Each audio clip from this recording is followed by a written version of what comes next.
Of course. So welcome back, everyone, to this fun campaign. I guess we are tentatively going with the title Legacy of Pride on this. It's a amalgamation of three adventure paths that we're going to be shoving together and hoping it works. I'm excited for it. Doing my best to write a coherent narrative between the whole thing. Who knows if it'll go well? In our last session, we got to meet our lovely little band of misfits, all meeting in the small village of Osprey Cove. Each of you brought there for one reason or another. Perhaps it was a different destination of exploration that you have been searching for and stopped in to take a break. Perhaps it was, I don't know, on a ship that crashed. Who knows?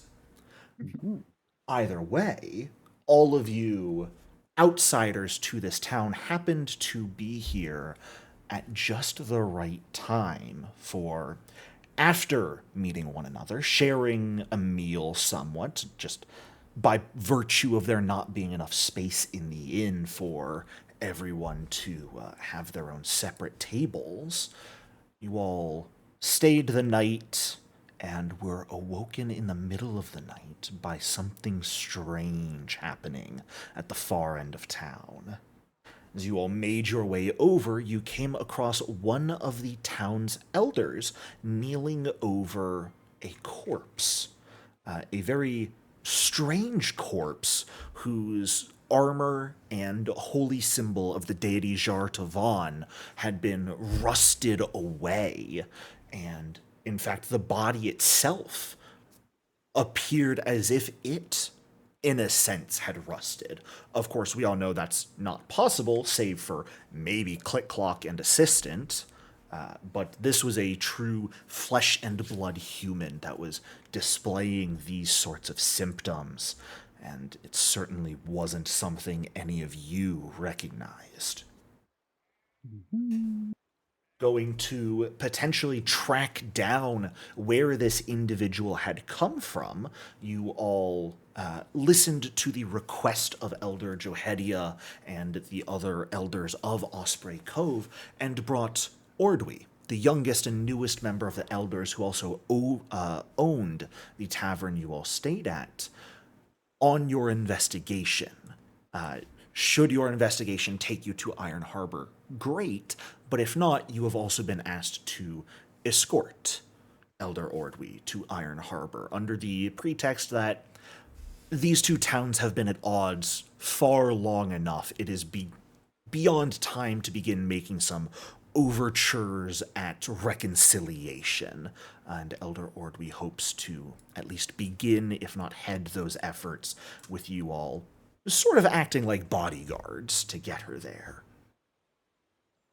The tracks continued for quite a distance until such a point as the storm from last night had washed them away, too difficult to continue to follow.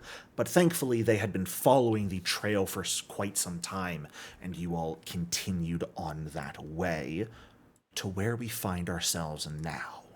A location known as Kindred Crossing, about halfway between Osprey Cove and Iron Harbor, where a bridge that was feasibly built by the two towns working together some time ago sits in disrepair.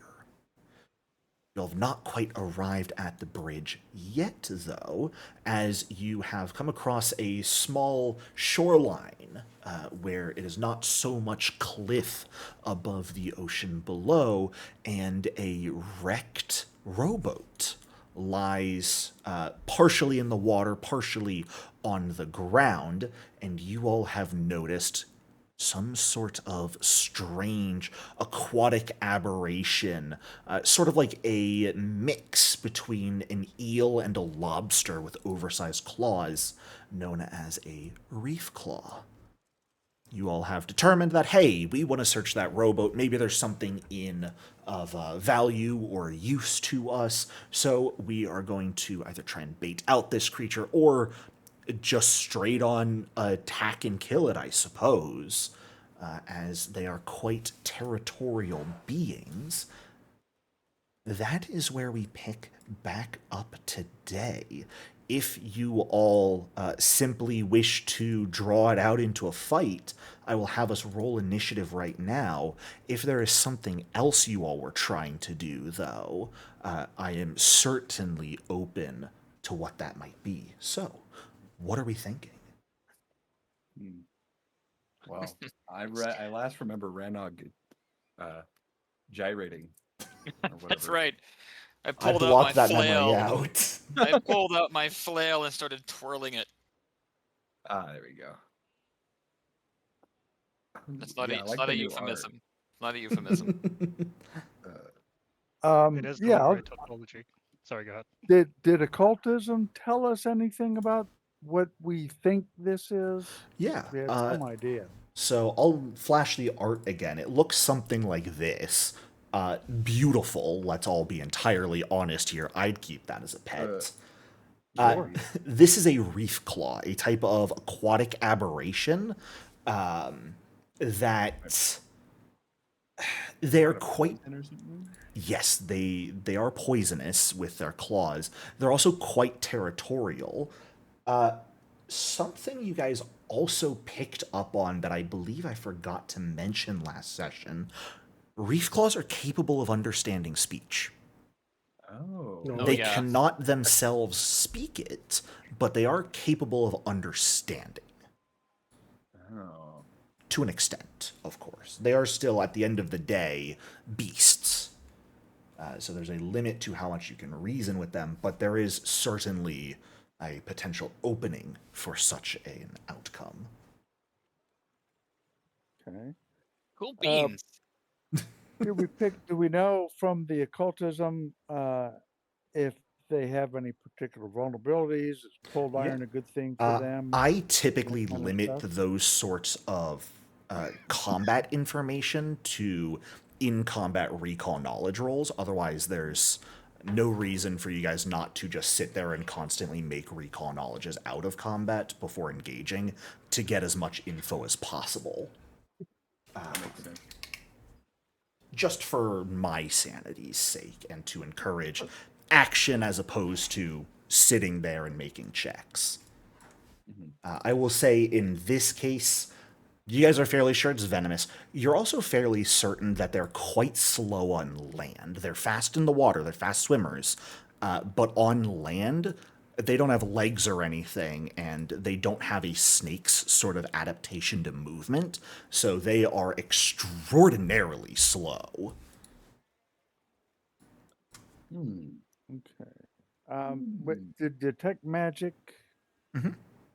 Are we within 30 feet of it? At this this point? point, you are not quite within 30 feet. You're about 50 feet away. You guys can certainly approach. I'd say right now, Assistant and Ranog are both about 30 feet away, and this creature has not acted, but you're fairly certain if you get closer than that, it might act. So you could get 30 feet away and cast Detect Magic if you'd like. I suppose Okay. I'll Ranog doing unpause. Yeah, his haunting damage. I had the detect magic up as the exploration, Yeah. so I'll just be continuing that. Well, you guys are, of course, free to move your tokens as you see fit. If you go sort of in front of this imaginary line, as Assistant does that immediately, then that might trigger something. I didn't know what the line was. Sorry. I was pinging. Yeah. Okay. Imagine like Rannick this. doesn't know that this thing speaks or understands speech, so he's just getting ready for a fight. So if someone wants to jump in, you're welcome to. Yeah. I don't want to steal anyone's glory, but It should be like here. Yeah, Yeah. he'll approach to that 30-foot. Look like that was the Okay. 30-foot mark. Probably about Just- there then should be good. Okay. Yeah, that's All right. perfect. Easy way to move Yeah. tokens. You can always, of course, drag and drop with your mouse. If you're selected on your token, you can also just use the arrow keys on your keyboard to move them. But using a mouse will let you sort of measure the movement out as you're going. Detect Magic does ping magic at this point. Okay. So there is something within 30 feet of you. oh, Okay, there's fresh magic here, and there's the possibility that we might be able to converse with this thing. Well, Yep. Or I should say, we may be able to speak and have it understand us. At this distance, can it hear us already? Probably. Okay. Krakow will kind of raise his voice a little bit and say, "Good creature, we have need of approaching the boat where you are hiding right now. May we approach? We do not wish you harm." Yet. Oh, that's an important addition. Yeah. Go ahead and give me a diplomacy check here. And I will say anyone who wants to aid you is welcome to do so. Let me check Sure. my... Oh, okay, yeah, you go ahead. You're probably better than me. Aid is an action, right? Aid is an action, yeah. So, fun little thing in the basic action macros for people. If you are targeting the person you want to aid, should be typically the third button down. It's aid parentheses PF2E macros. It'll let you select a skill, keep the DC at 15, and apply the aid effect directly to them based off of what you roll. It's quite nice. It's a diplomacy aid, right? Yeah. And so Krakow, typically when someone's aiding, just wait until all aid rolls have been done before rolling yourself. All good roll it here. again, or No, we're all good here. Unless you'd like to use a hero point. If we're adding a +1 onto your 13, bringing it to a 14, the creature doesn't respond. So that's up to you if you want to. Notice us trying to communicate? You guys can't really see it well. looking? You see like bits of color and the light shining off of its claw through a few small holes in the rowboat. So you guys really only figured out what it was because of a very good roll from Click Clock, recognizing what this thing might be. yes. So- Yeah, of course. I'm very intelligent as a robot. It's hard to tell at this point if it has recognized or noticed you guys. It's just sort of chilling out there.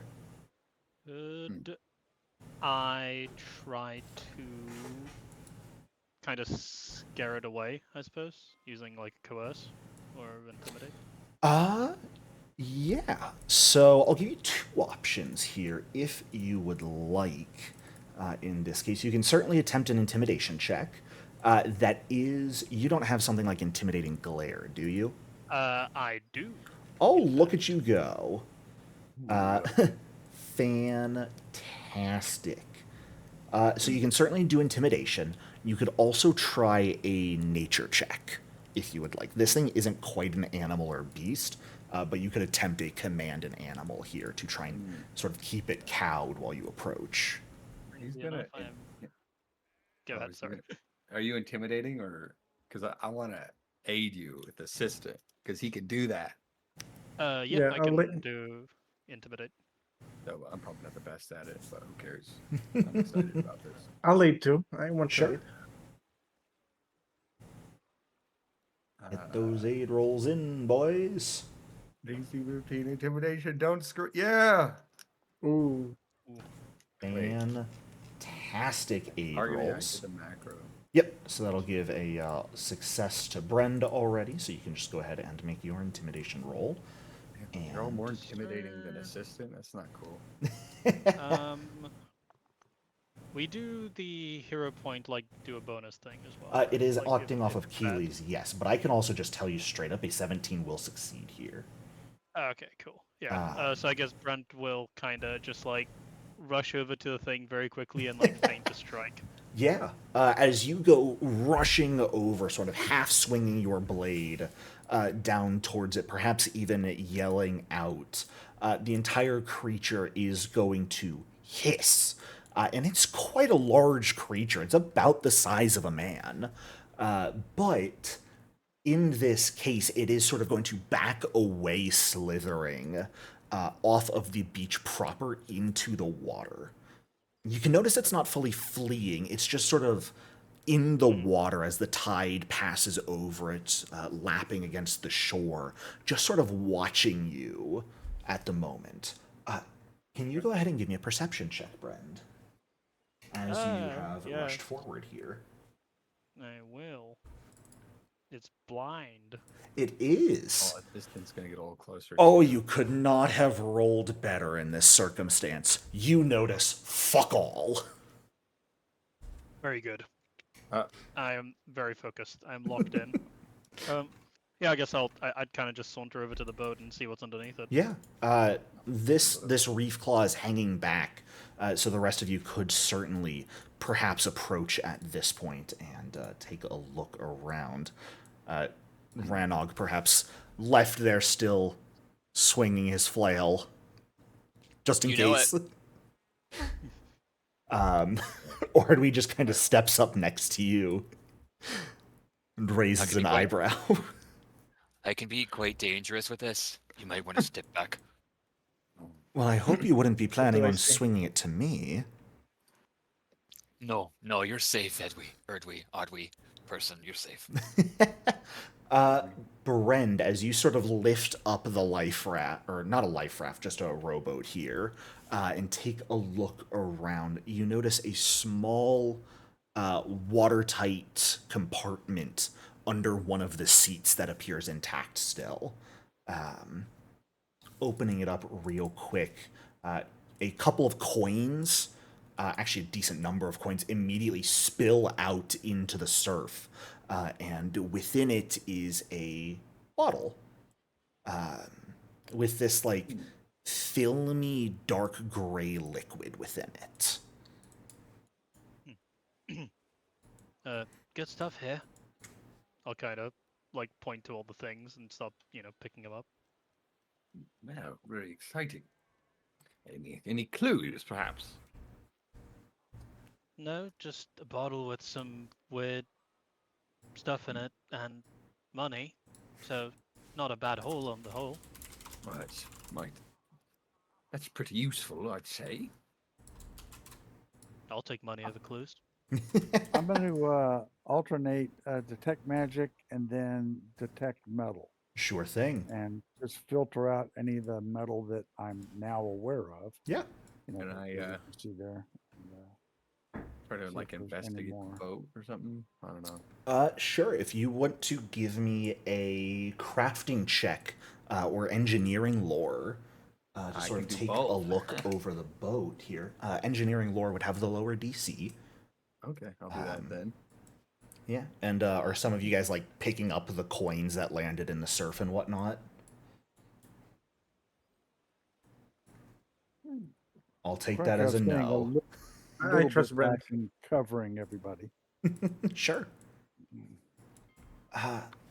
Click Clock, taking a look over the boat.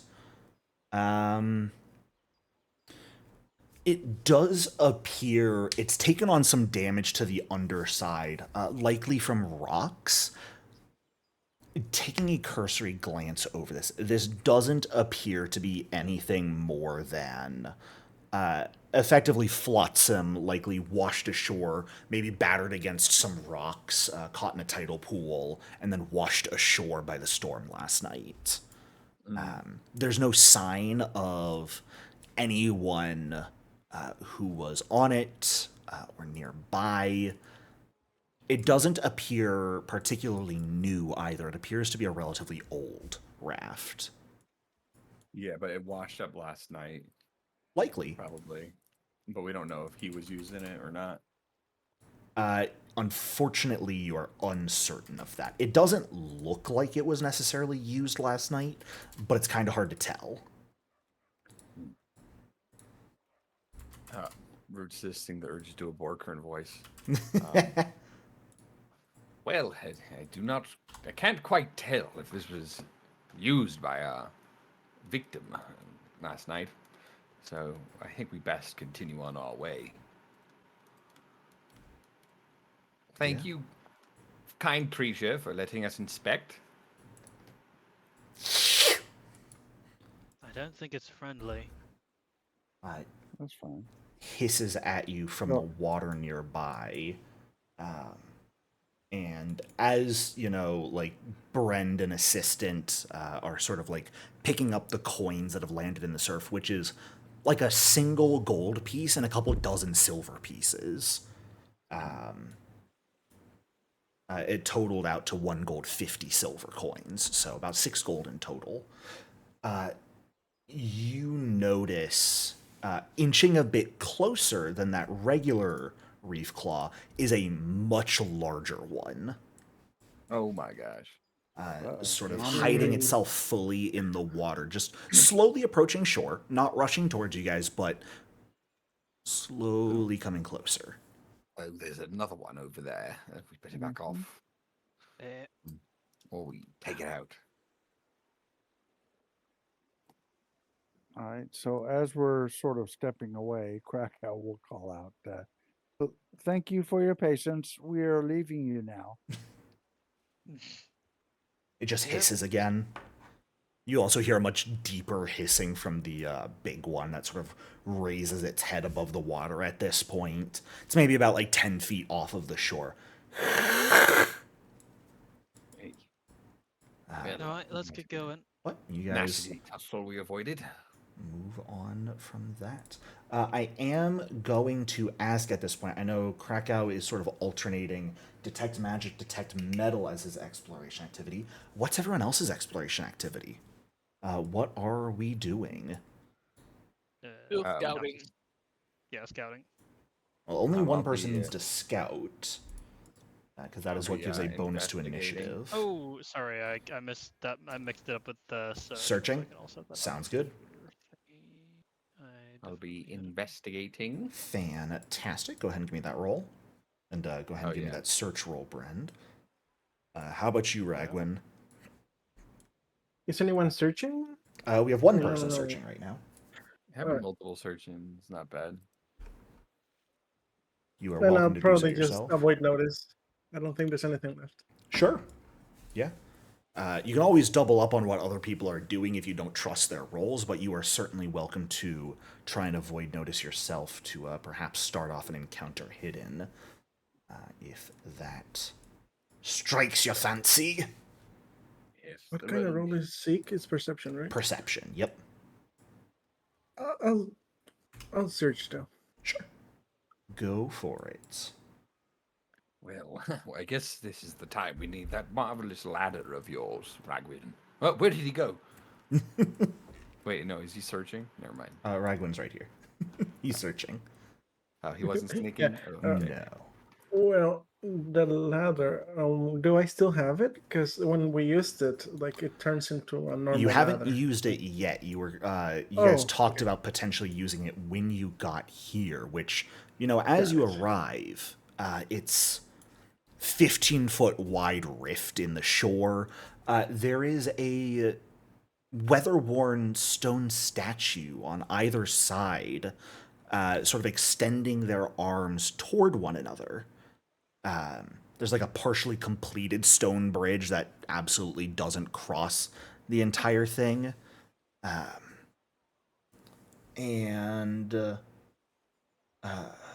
Krakow, your detect metal goes off when you cast that next, Okay. as you approach the broken bridge. It's not specific detect metal. It's kind of just like somewhere. It's like detect magic at low ranks, where it just tells you, yeah, there's metal within 30 feet of you. Best of luck. Cool. Yeah. Unlike basically, detect I'm magic, it just- doesn't get more I'm just- accurate. Yeah. So I'm just filtering out the known metal in the party. Mhm. So if you get new metal, then I can say, hey, there's some new metal over there. And on the bridge, perhaps. That's unusual. Is there some sort of mechanism, perhaps, hidden in the statue? Can I investigate the statue? Yeah, as you head over and take a look at the statue, it's so old, so sort of scoured by rain and salt and surf, that it's almost entirely featureless. It's not even like open or closed hands reaching out. They're sort of just like stone nubs at this point. to the point that you can't really tell what this statue was intended to look like. But you do not notice any metal or anything in it. I wonder what metal is. Hard to say. Is it? Does it have a base? The statue? I mean, there's like a small sort of stone platform that it was carved from, just sort of sitting on the ground. It looks like it was all one piece of stone. All right. With the detect metal active, I'll take a few steps back and forward to try to see at what point the new metal shows up. Yeah. Get some For- feel for relative. Go ahead and give me a perception check with that. I try to avoid people using it in that case. I know that's like a great way to use it and it's accurate. It's another one of those things that it sort of encourages stopping everything to try and figure out exactly where things are, and that just gets a little bogging down to calculate. So go ahead and give me a perception check and we'll see if you can get a general idea with that. Right. Perception. There we go. Hides on the side of your character sheet, not the rest of your skill proficiencies. Yeah. That's right. Fantastic. And also just general reference, perception should always be blind, please. Oh yeah. Oh, But I'll go ahead and take that roll in this case because it's not particularly difficult. You can tell that the metal you're sensing is coming from the other side of the gap. Perhaps from something you can't quite see over here. Is there a trap or something? Our two people taking a look around, Brend and Ragwin, don't notice any traps or anything. Nothing appears particularly dangerous aside from maybe just the crossing itself should you fall into the surf below. Well, Ragwin, where's that little ladder you had? Right? I take out my backpack and put it on the ground. I search for it. well, how deep does this water look? I activate it and pull a comically large ladder from it. Like, there it is. Way to go! It's Are you that activating tiny. it That, while how it's did that inside fit your in there? bag? that's what I'm asking. What a magic trick. To answer your question, Krakow, the water's about 15 feet below The fall. right now. So it would definitely hurt if any of you fell in. Not necessarily deadly to you by any stretch of the means, but potentially painful. And, you know, if you are not a strong swimmer, you might end up getting crashed into the rocks, so... Well, just looking up a little bit north of us, it looks like It is the same little depth all the inlet way is gone. through. right, but does it look like we could skirt around that northern tip of it? No, the Just around entire it? ridge sort of connects down to it. Sometimes maps are not going to be entirely accurate. That is just the price we pay for decent looking maps. The ridge goes all the way up to the edge. There is not really an easy way to skirt that edge. You guys could certainly try, but I believe you also have a ladder here that just fully crosses the gap, being a 20-foot long ladder. Yes. So as Ragwin pulls that out, you could absolutely just sort of lay it down and have a very makeshift bridge across this gap. Well, seems to have done the job. Might be a bit precarious. Be careful with your step, I guess. Yeah. I think I'm going to ask, in general, for an acrobatics check to balance from everyone as they cross this. It's not going to be a particularly high DC. I'm going to set the DC at 10 for this. Okay.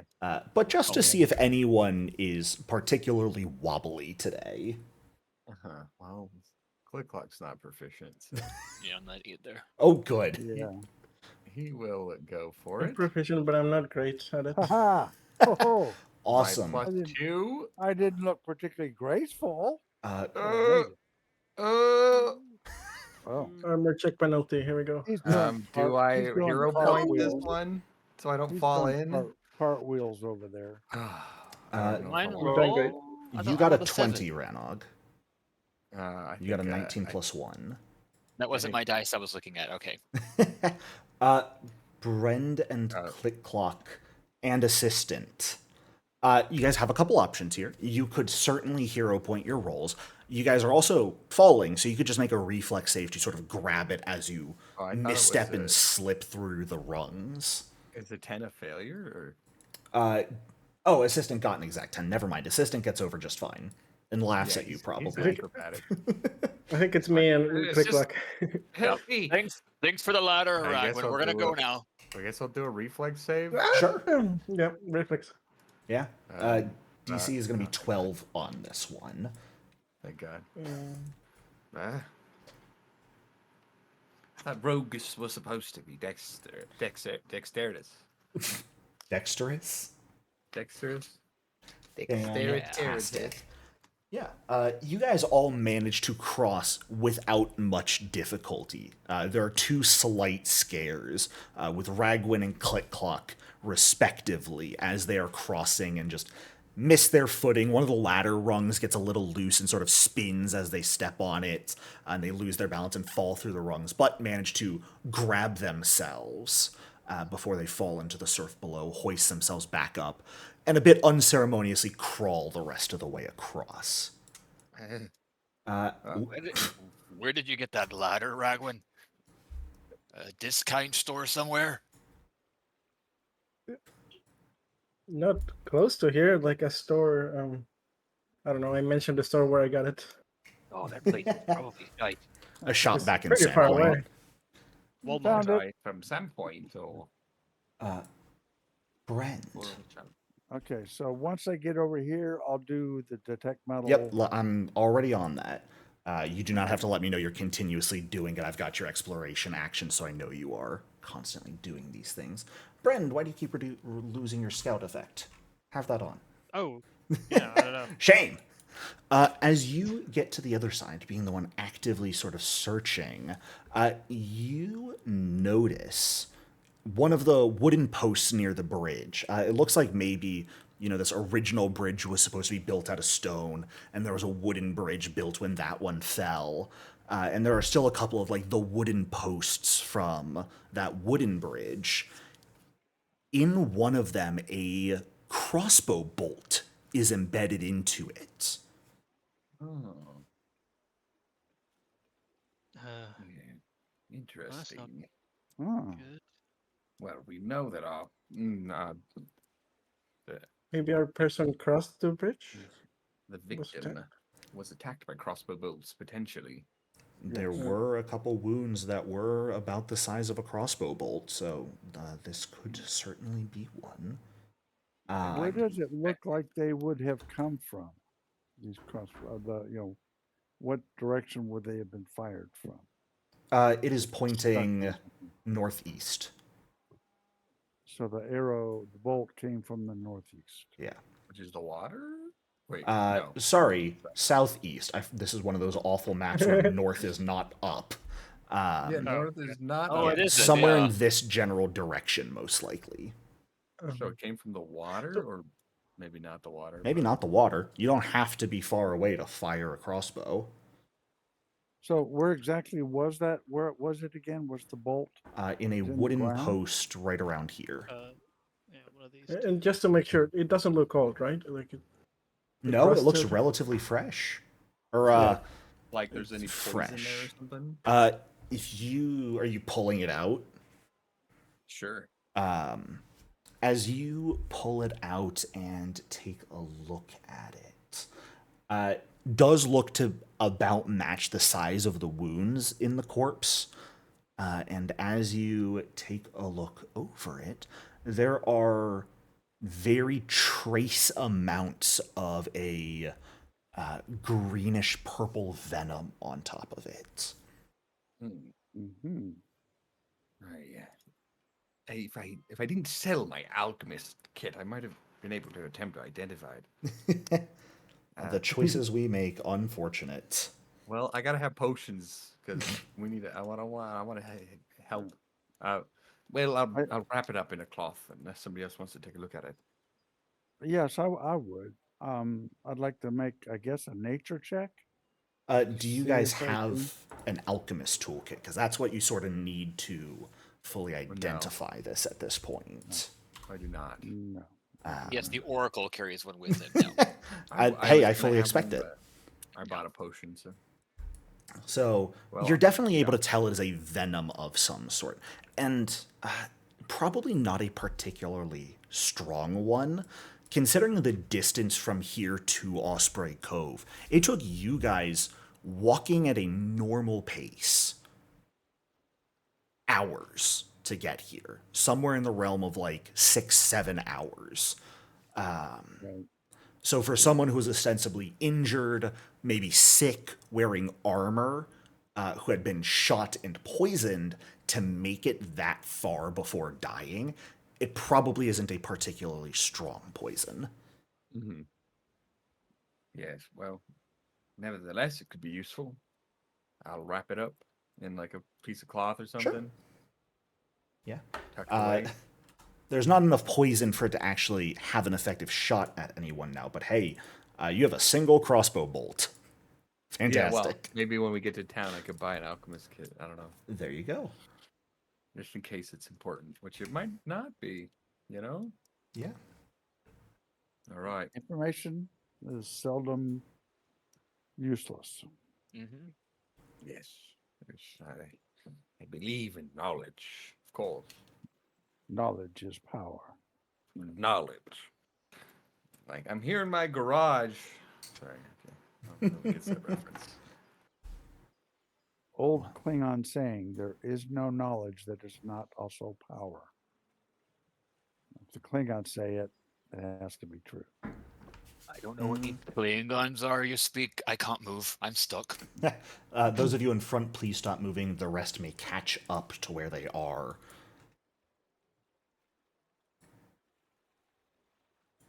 Oh, the map keeps going. Yes, it does. I wonder why. Hang on a second. I could have just climbed that fucking mountain and got. I'm just kidding. You could have. The ridge is only about 30 feet high. I could have jumped that. So certainly Platform on the mountainside. difficult. I wonder what that's there. Don't worry about it. What are you looking at that for, huh? I don't know. I don't know. Hey, Brend. There's a strange platform up on that ridge. More than that, though, there is something strange about it. It's hard to see because it is a distance up, and it does appear relatively sheltered and hidden. There is shrubs atop it from what you can see, but you notice at this distance what appears to be, it's hard to tell, maybe like ripped up dark cloth caught on the shrubbery up there. A shrubbery. A shrubbery. What are you looking at, Brent? What are we pausing for? I wonder if there's one crossbow bolt there, and to our way of thinking, he was running from over there. I had a mind to ambush someone. It's not a bad spot. I'll point at the ridge. Oh, yes. Perhaps that's what happened to him when he was on his way to Osprey Cove. Is there anyone up there now? Not that you can see, but you really can't see the entire ledge. You can just see sort of a part of it. You can see some of the shrub on it. You can see that little bit of ripped cloth. So you can't, unfortunately, tell if there's anyone up there right now.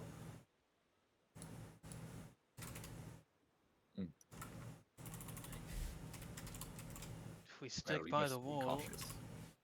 if we stick by the wall, I suppose they wouldn't be able to. Oh my god! I could just climb the mountain. I suppose they wouldn't be able to get a view on us, or at least be harder for them. They'd have to peer over the ridge. Yeah. If they Sensible. do, we know they're there. If you guys wanted to try and keep to that ledge to make your presence not known, I would ask everyone to go ahead and give me a blind stealth check, since you guys have a lot of equipment. Even if you are keeping yourselves out of sight, you make noise, certainly just by moving, especially the many of you wearing breastplates. Why is everyone wearing a breastplate? Because it's the best armor for medium armor. Just got his The body. penalty to stealth doesn't apply if If you meet the your- strength requirement, correct. Yes. Okay. And was Foundry should applying it automatically for no calculate reason. that. So we are doing that? Okay. Yeah. I'm If not- you guys I'm not- want to try and keep out of sight, you certainly can. I'm not trying to hide. I'm just up against the ledge. Okay, well, you don't have to roll a stealth if you don't want to. Well, if he's not, I'm not. I Or am, maybe Click Clock for no would. reason. Assistant isn't. Uh, I'll go. Just for the practice. Oh, oops, sorry. I'll re-roll that. shame! Shame! Wasted my 92. What a goddamn- waste of a roll. Blind stealth rolls, people. Blind! How do you do blind from the character sheet? Yeah, when you click the roll button and it pulls up that little dialog yeah, yeah. box, you can check the roll mode to blind GM roll. Perception, stealth, and deception are the 3 rolls that should always be blind unless I say otherwise. Everything else can be public unless I say otherwise. But it's okay. Well, mine was so poor that it's not a secret anyway. You Right. can clearly hear the sorcerer trying to be sneaky. Unfortunately, Lying.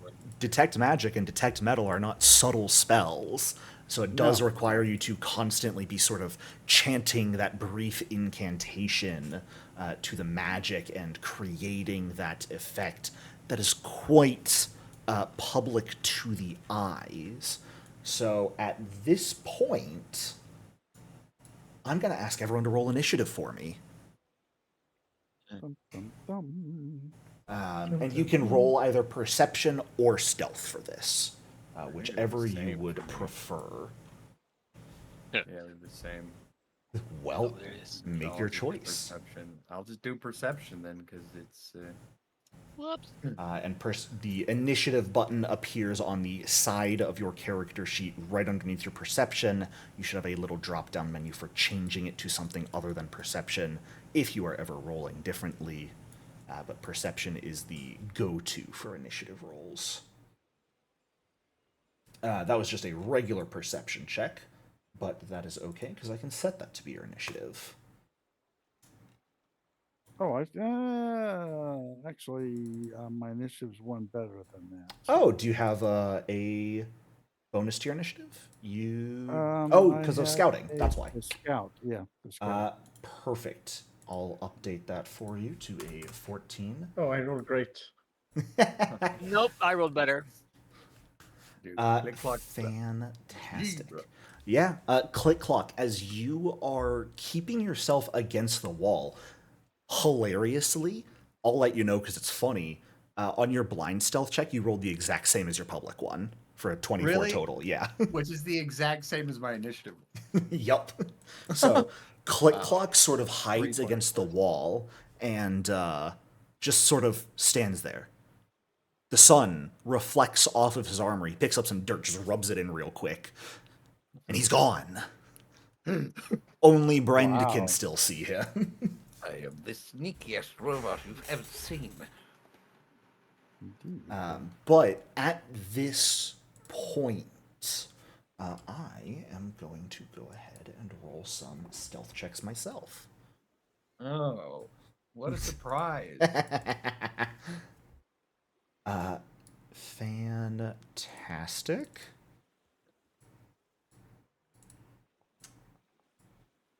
Fantastic. And one more, just for good measure. Keep them guessing, as I always say. Let's see here. Okay. Brend, you are the one who hears a slight chittering sound from up on that ledge, a very slight rustling of that shrubbery, and perhaps call a stop to the group. You don't see anything as of yet, but you hear something from up there. And as you let everyone know about this, oh, go ahead. I was gonna say, yeah, there's definitely things up top. As you call that out, Click Clock, you are the quickest to react and act here. If there is anything you would actively like to do, Do I see anything up there? Or? you don't see anything at the moment. No. Well, shit. So you could always delay. You could take seek actions. You're sort of below the ledge right now by a good bit. It's about 15 feet up, so it's hard to even see up there from where you are. You could begin trying to scrabble up this ridge towards that if you would like. It would be greater difficult terrain right now, so each square would cost you an extra 10 feet. Oh, okay. But you could certainly try. Well, yeah, but we got a fair distance to get over. You there do. from where Go back and get the ladder. well, if I can't see anything, then but I know something's there. Gonna ambush us. We're in initiative. Click Clock's going to well, he's gonna seek, I guess. Yeah, I want to Sure. see. And just see if you can take note of anything. Basic action macros. Shit. Let's see. I don't seek very often. You can just roll blind perception for that. Typically, you would choose either like a cone in front of you or a burst at a distance. If you're generally like up on that ledge, I can estimate what you are going off of. Unfortunately, though, as Brend called this out, that there's certainly something up there, all sound ceased.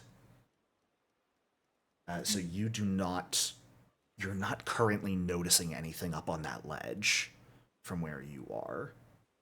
Well, I can assume that I am hidden because I'm so stealthy. Can I have two.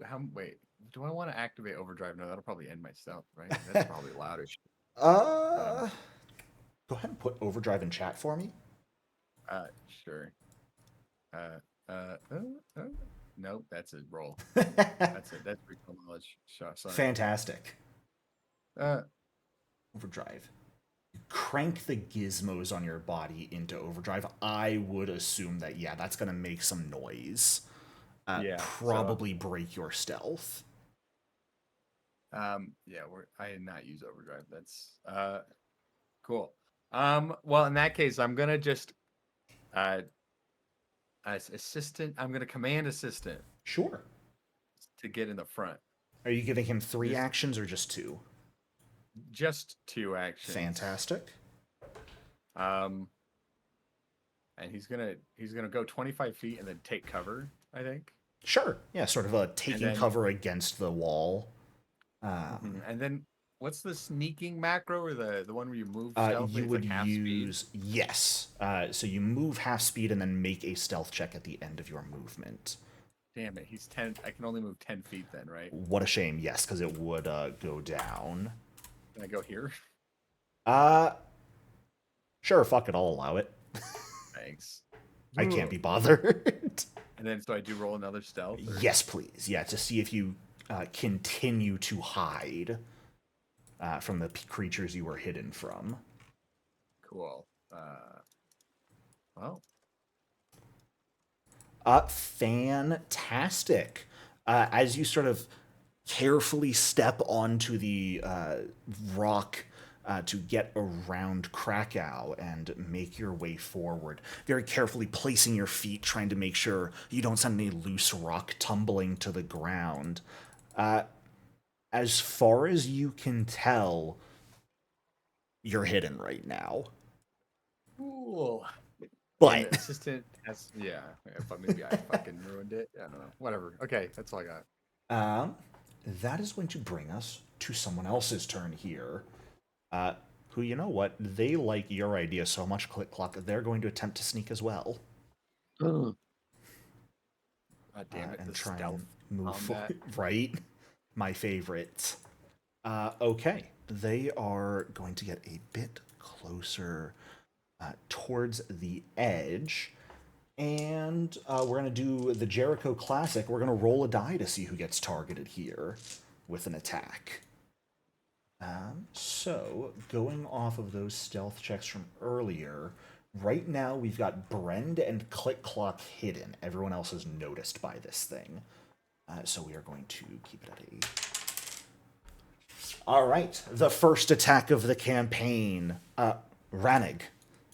Yay! Crossbow bolt comes flashing from the top of the ledge down towards you. You are going to be off guard from this attack as you are unaware of the attacker. But I think an 11 absolutely just gets batted out of the way by your flail as you notice it with time to spare. And up on the ledge, you can see a small humanoid figure with pale greenish skin that is currently covered in burns. Sort of frizzy white hair, bushy eyebrows, long ears with multiple piercings in them. As you bat that crossbow bolt into the ground, Ranig, you see a similar sort of greenish purple hue glistening on the arrow or bolt head. And this figure, Hey, that was rude. just sort of, you hear an audible clicking of their tongue, and they are going to draw another bolt and place it into the crossbow. That takes their entire turn, though. So, Krakow, we are up to you. Okay. I have a target. I can see it. You do indeed. Okay. Well, no point in fiddling around. Yeah. I'm going to force barrage it. Fantastic. How many actions are you using on this? All three. All right. Would you like to describe for us what manifestation your magic takes as you create it and launch it towards this figure? Yes, I basically it is a solidified magical shard of force, and it's just going to fly out from my hands as I triumphantly complete the 3-action casting, and I dramatically point and shoot. Fantastic. Go ahead and roll damage 3 times for me, because it'll only do 1 bolt of damage per damage roll. Okay, oh, here we go. Roll damage. Anytime you I cast a didn't spell, it'll see- show up in chat, which is nice. Yeah, it just has 1d4 plus 1 though. Could have 3. Yes, because it'll do 1 bolt at a time. You should, however, have your Sorcerer's Potency on that, so make sure you toggle that on, because you get Sorcerer's Potency just on any spell slot cast for bonus damage. Yeah, that one I do have turned on, so it's d4 plus 2. Fantastic. You and how much? Oh, that's right, because it's each one separate. Yeah, so you can just roll that 2 more times. Yeah. As the bolt of force soars up and slams into this creature. Fantastic. Thank you, Foundry. I don't know why you're talking about stretching distances. Don't care. 3 bolts of magical force fly up at different angles, all converging onto this creature at once and slam into her. She lets out a scream of agony as she does so. And go ahead and drag that Imperial Blood Magic effect onto yourself as well. Any effects like that show up in chat, you just drag and drop them onto your token from chat, and it automatically applies the effects to you. Okay. Since you now get a bonus to your AC because of your blood magic. Yep. Fantastic. Now, I'm still a little bit confused. It's still telling me to roll damage.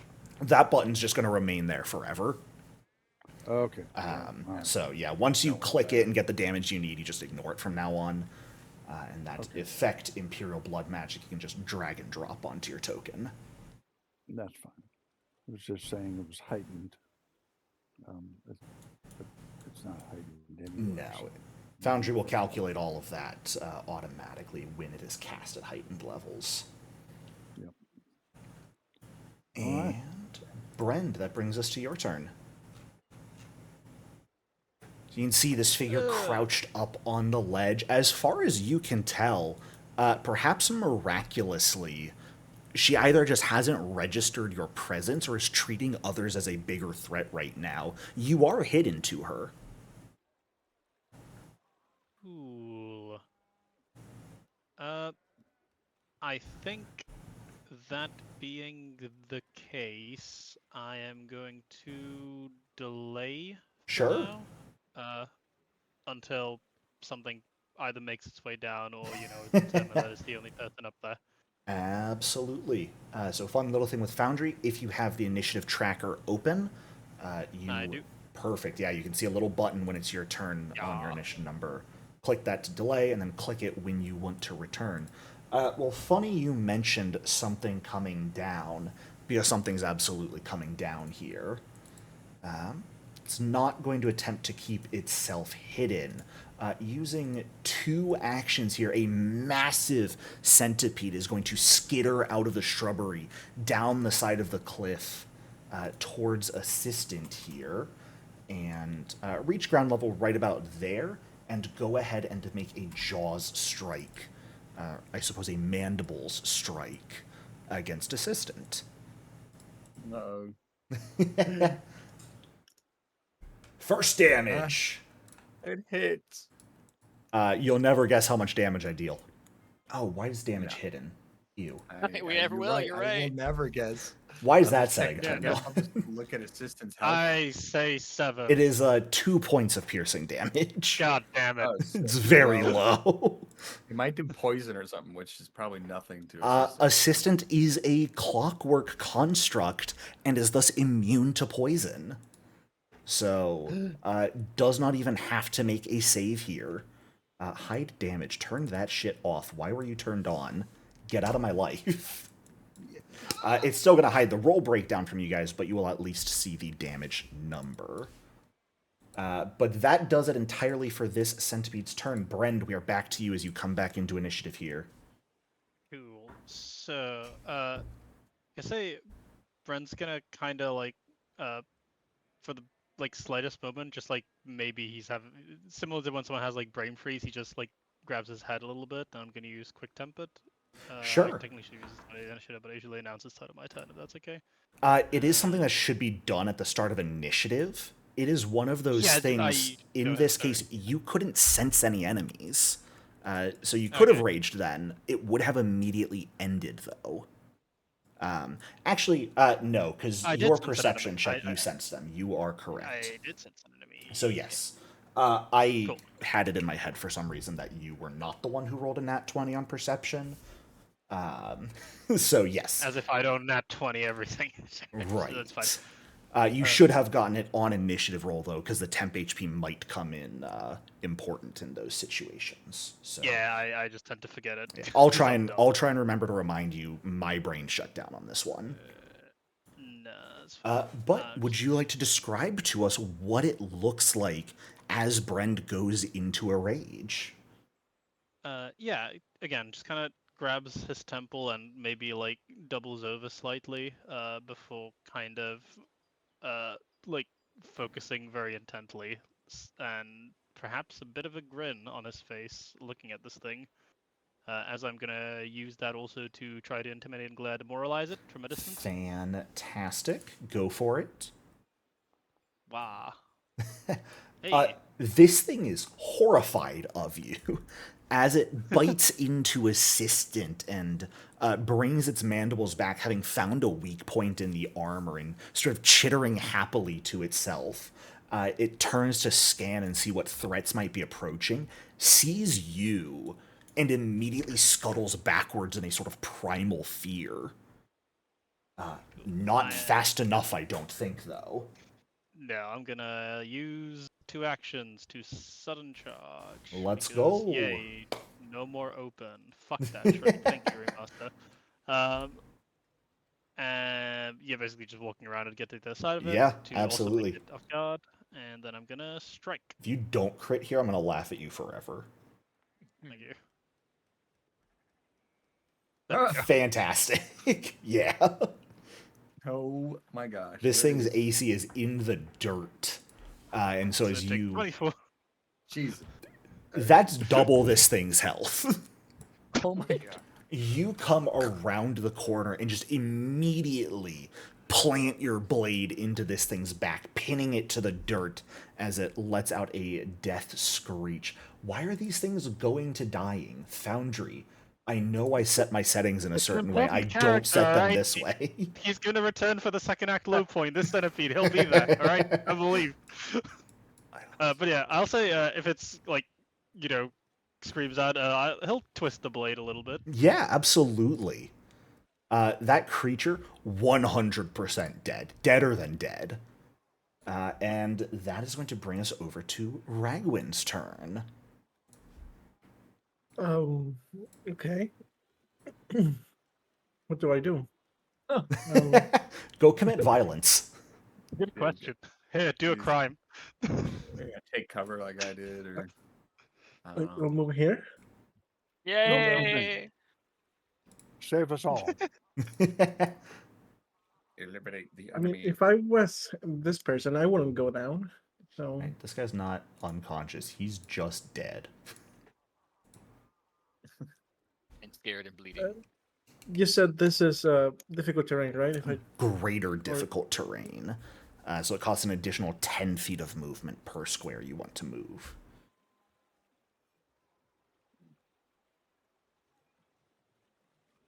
so moving here would be Let's see. 15, 30. About 65 feet of movement. great. With 2 actions, I can get Wait. to where? What is your movement speed, good sir? 25. 25? If you have 2 actions, move a full 50. Where did you start your movement, if I may be so bold as to ask? Uh, Or we assume you've here, already I used moved one move one action to action. get there. Okay. So with your remaining 2 actions, you could get to right around here. Yeah, right around there would be about as high up as you can get. Not quite in reach of her because she's still a bit up, just outside of your reach, but probably one more action on your next turn to move. Or if she approaches you, should get you absolutely in range. We'll say you're about 8 feet up the ledge right now.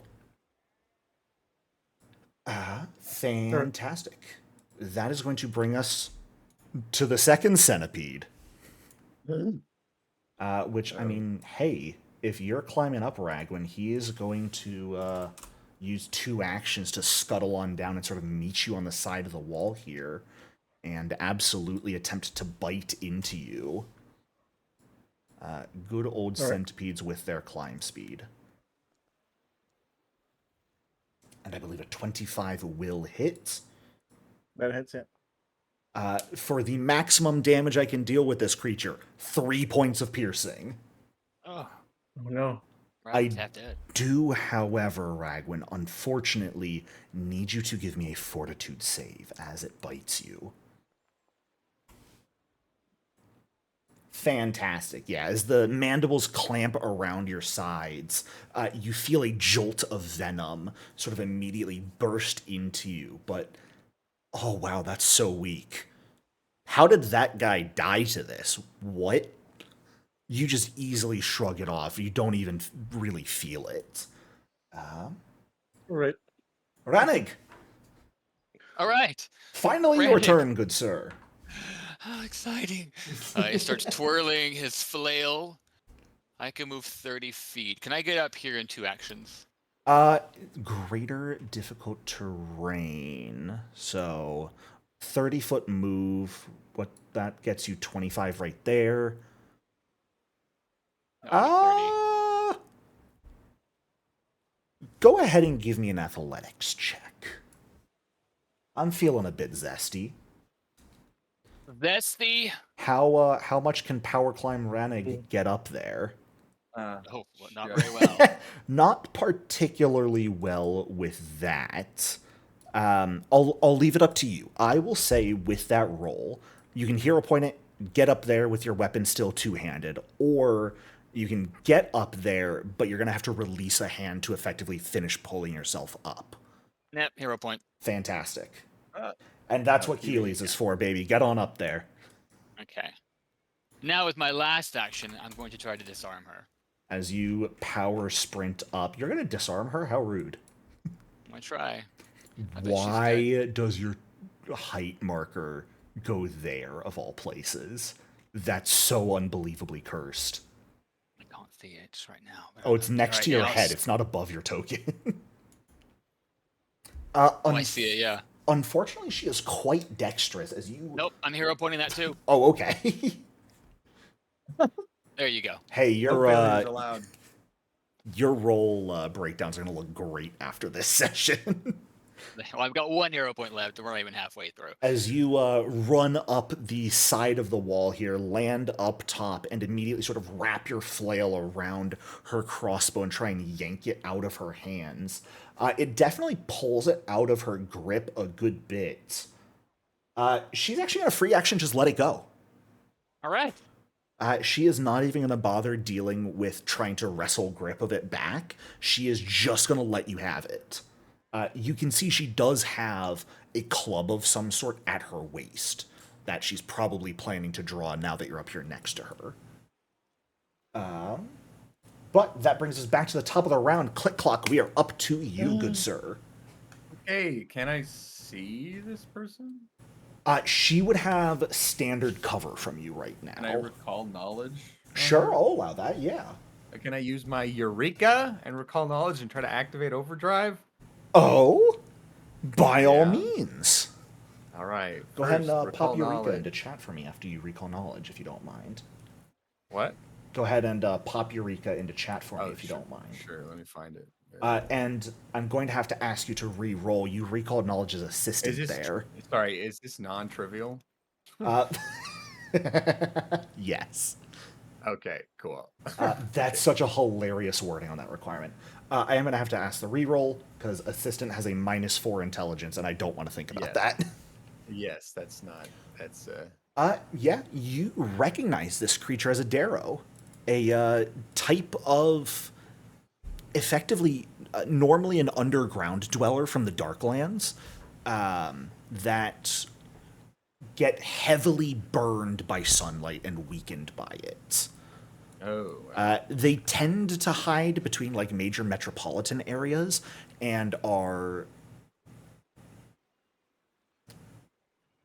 they are wont to kidnap people from above ground and experiment on them.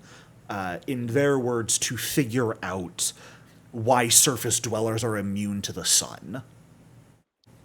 Oh, okay. What one question do you have about their combat abilities? Special attacks. Yeah. Special Do you want to know things? passives or like active actions? I know it's got weapons. My question is, are they poisoned? So active That's actions. yeah. Or what about- Looking for something like poison. Learning on a recall, I'd say on a recall knowledge, at best you know they do occasionally use poisons. Poison is not an inherent ability of them. They do not naturally produce it. If they did, that would normally show up in their passives. Special actions would be things like the Eureka you have. That would be an active action. Okay. And then passives would be things like poison abilities they have or other just automatic activations. So Okay. Active. I actives? guess? Yeah, absolutely. You know Darrow are actually quite adept at medicine, but in a way that they do it quite violently, and typically using a type of numbing agent sourced from underground jellyfish. They can use a single action to excise damaged flesh, crudely stitch their wounds shut, and heal either themselves or an ally. However, doing this puts a weakness to slashing for a period of time on that creature. Ah, okay. Don't let them heal. All right, overdrive. Fantastic. Crafting check. Let's see. Oh, Look critical at you success. go. Critical overdrive. Fantastic. Effect overdrive. Wait, how do I? You Yeah, drag critical. the effect overdrive onto yourself, and Oh, here, wait. On me, critical Yeah. success. look at you go. Critical success. Woo. Okay. Now I'm gonna Well, wait. How much movement is it gonna take assistant to get up here? Let's see. To get up there, That'd be 20 feet, right? Or that'd be 30 to get right there. Okay, You would need so, about like- 45 feet to get up. so 2 moves would get me here. Yes. So I will 2 action command assistant. then. Fantastic. So he can get up there and take one more action. Oh, Since and I got inventors are critical one of those overdrive. funny classes. It's like a critical overdrive. He's just gonna fucking attack. Yeah. Ooh. Don't miss. You are flanking right now. Why are we rolling so many threes? I'll hero point it. I don't. Sure. Yep, I hero Oh pointed. my God. I rolled 3 threes and got. Oh, that's You- terrible. Dude, do not tell me that one is it's a nat 1, isn't it? It doesn't matter. It was a nat 1. It does unfortunately still reduce the I chance. hate everything. Okay, well that's my I'm turn. so sorry. That is so cool. Do I keep my hero point at least? No, unfortunately, you do not get the hero point back. I have stopped using Okay, that wait. rule since I started using Keeley's. I love gambling. It's great. I gotta always keep the Let's go chance in. gambling. You always have a chance of failure. Unless you don't. But in that case, I just don't have you roll. Yeah. All right. As this Darrow figure sort of ducks out of the way of Click Cluck's punch, they are going to use their first action here to go ahead and draw a weapon. Rannick, I don't believe you have a reactive strike yet, do you? Yet. I don't know if you're No. planning to take it. Yeah. Nope. Probably. Yeah, there may be a yet eventually, but yeah, certainly not right now. Fantastic. So she is going to draw the club at her waist here and swing at a fool. Specifically at you, Rannig. There's violence in the air here. And Dude, Why do are you all the hate me rolls so going much, to you- them? You're Darrow. spite is the answer. Hey, on the bright side, it's only 4 damage on a crit. And you're Whoa. not off guard, so she doesn't get sneak attack. Ow. She just clocks you in the side of the head with a club, dodging yours and Assistance's blows. And she's going to use that momentum to sort of spin around and try and slam into the side of Assistant with her last action here. That is going to be a big old. Not a hit. The centipede is too low for that to be flanking right now. So that is a miss. Krakow, we are back to you.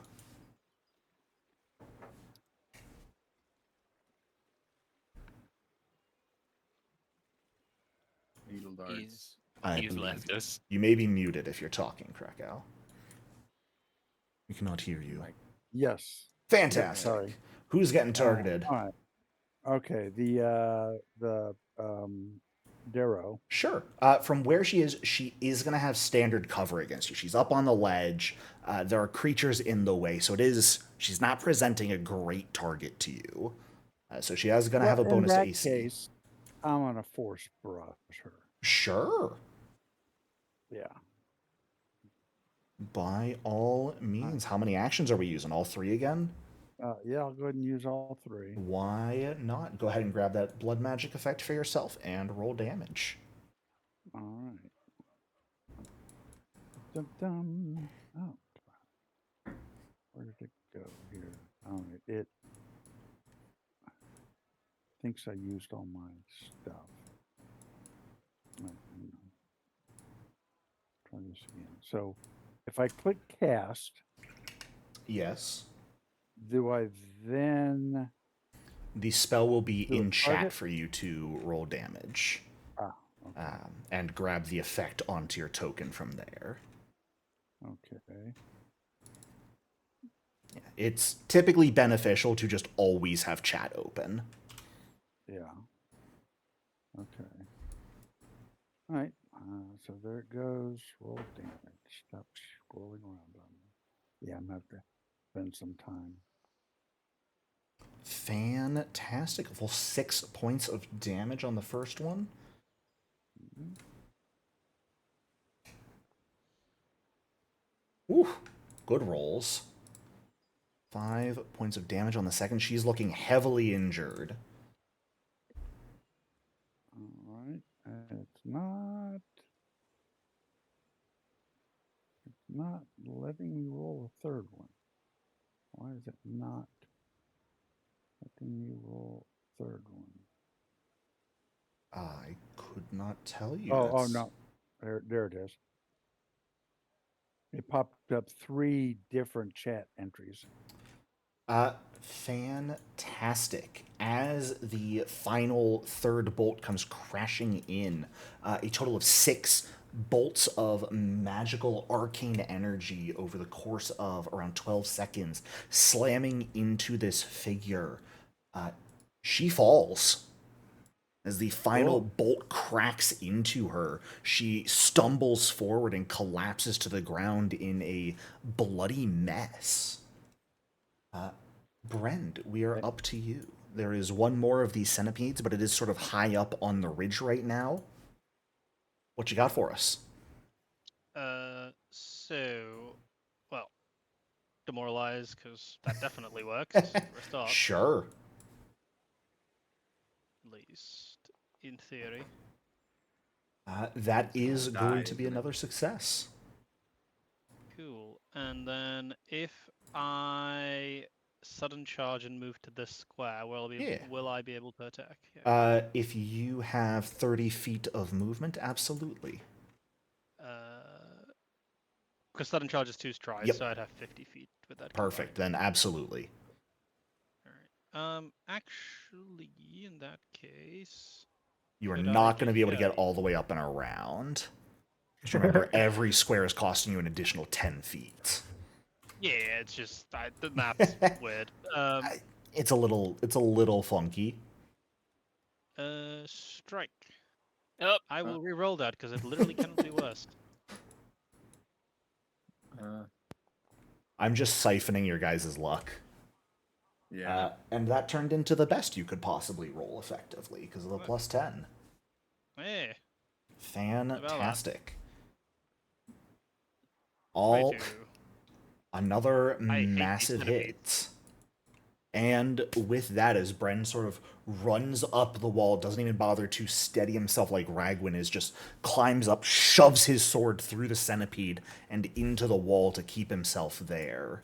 That is where the encounter comes to an end as you all stand in your respective spots on the ridge, on the ground, even up on the shelf, with no more moving bodies aside from yourself up here. Oh my god, they overdrive. Choo-hoo! What an effective Mac overdrive, Clock here. Click Clock. Yeah, it's not 1 on the hero point. It happens to everyone at some point. You're just getting it out of the way in the first combat of the campaign, so the rest of your combats will be smooth sailing. Yeah. I also have to punish you for your nat 20 boss kill in the last campaign. Oh yeah. I'm carrying over a grudge. Yeah, well, if I didn't do that, we all would have died. So fair. Well, anyways, Ranig and Assistant, and to an extent, Ragwin and Brenda as well, pretty close up to this ledge. We'll Click Clock and Krakauer down sort of on the ground still with Ordwi. What would we like to do? Any sort of investigation? Looking around? What are we thinking? Detect magic, detect metal. Was there a scrap of cloth up there, you said? Yeah, as you get on top and the enemy dying, getting able to take a look around, you see a number of shrubs up here that aren't actively growing. They seem to have been pulled out of the ground from the path, perhaps down on the ground, and placed up here. And then there is an entire extra sort of set of ripped up leather clothing that's quite dark. It looks like another set of that Darrow's clothing placed atop to create shade. Give me a quick perception check, Ranig. You don't want me to do this, but I would like to look through her Yeah, what she has on her. absolutely. I'm never gonna make perception checks. They're terrible. And as an oracle, I'll never get better. Fantastic. Can I make the perception check? Okay. If you want... Oh, yeah, you've come up here as well. Absolutely. By all means.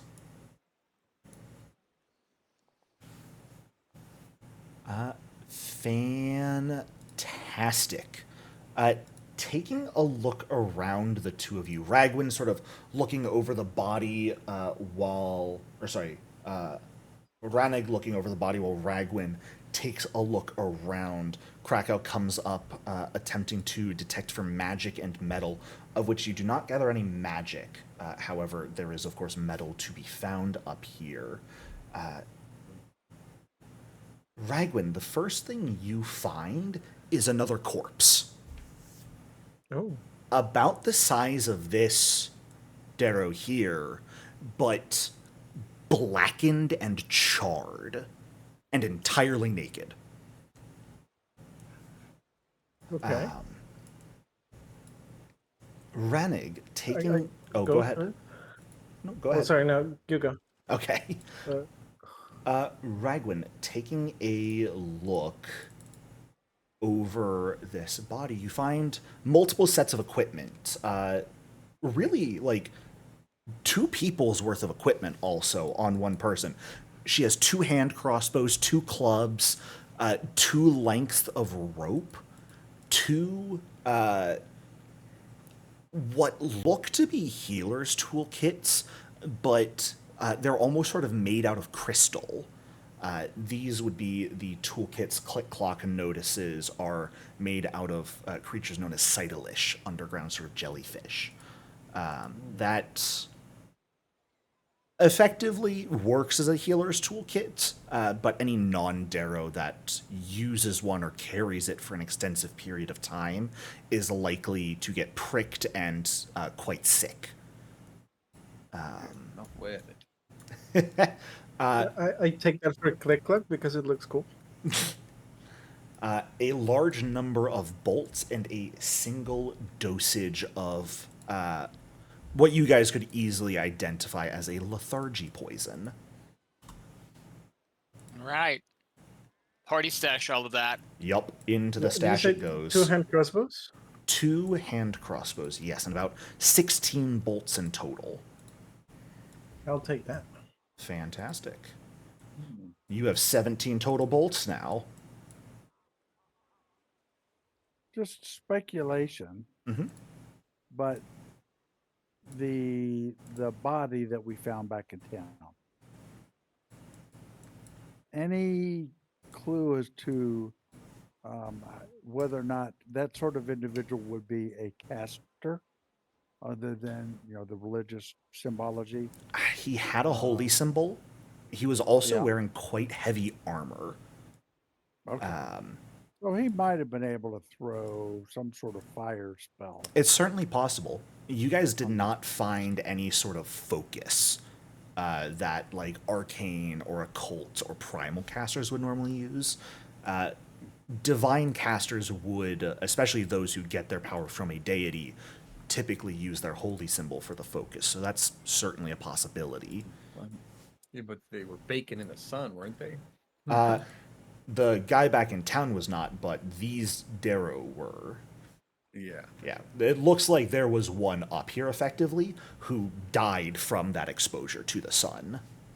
Yeah. And then this other one perhaps grabbed a bunch of shrub and used the clothing of the one who died to try and erect a shelter for themselves to try to survive.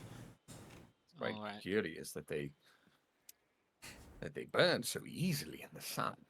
What are these creatures? They come from the not the Underdark. The Darklands. Docklands. They come Yep. from the Darklands. They're vulnerable to the light. I wonder what they're doing here. Investigating why this perhaps, one's- then our secrets.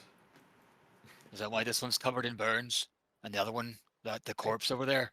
I would assume so. Perhaps it was something else, but Why didn't they just go back underground? I gotta wait until night. No. The weather was quite bad last night. I'm sure they couldn't move very far. From this raised spot where they were, what can I see from up here?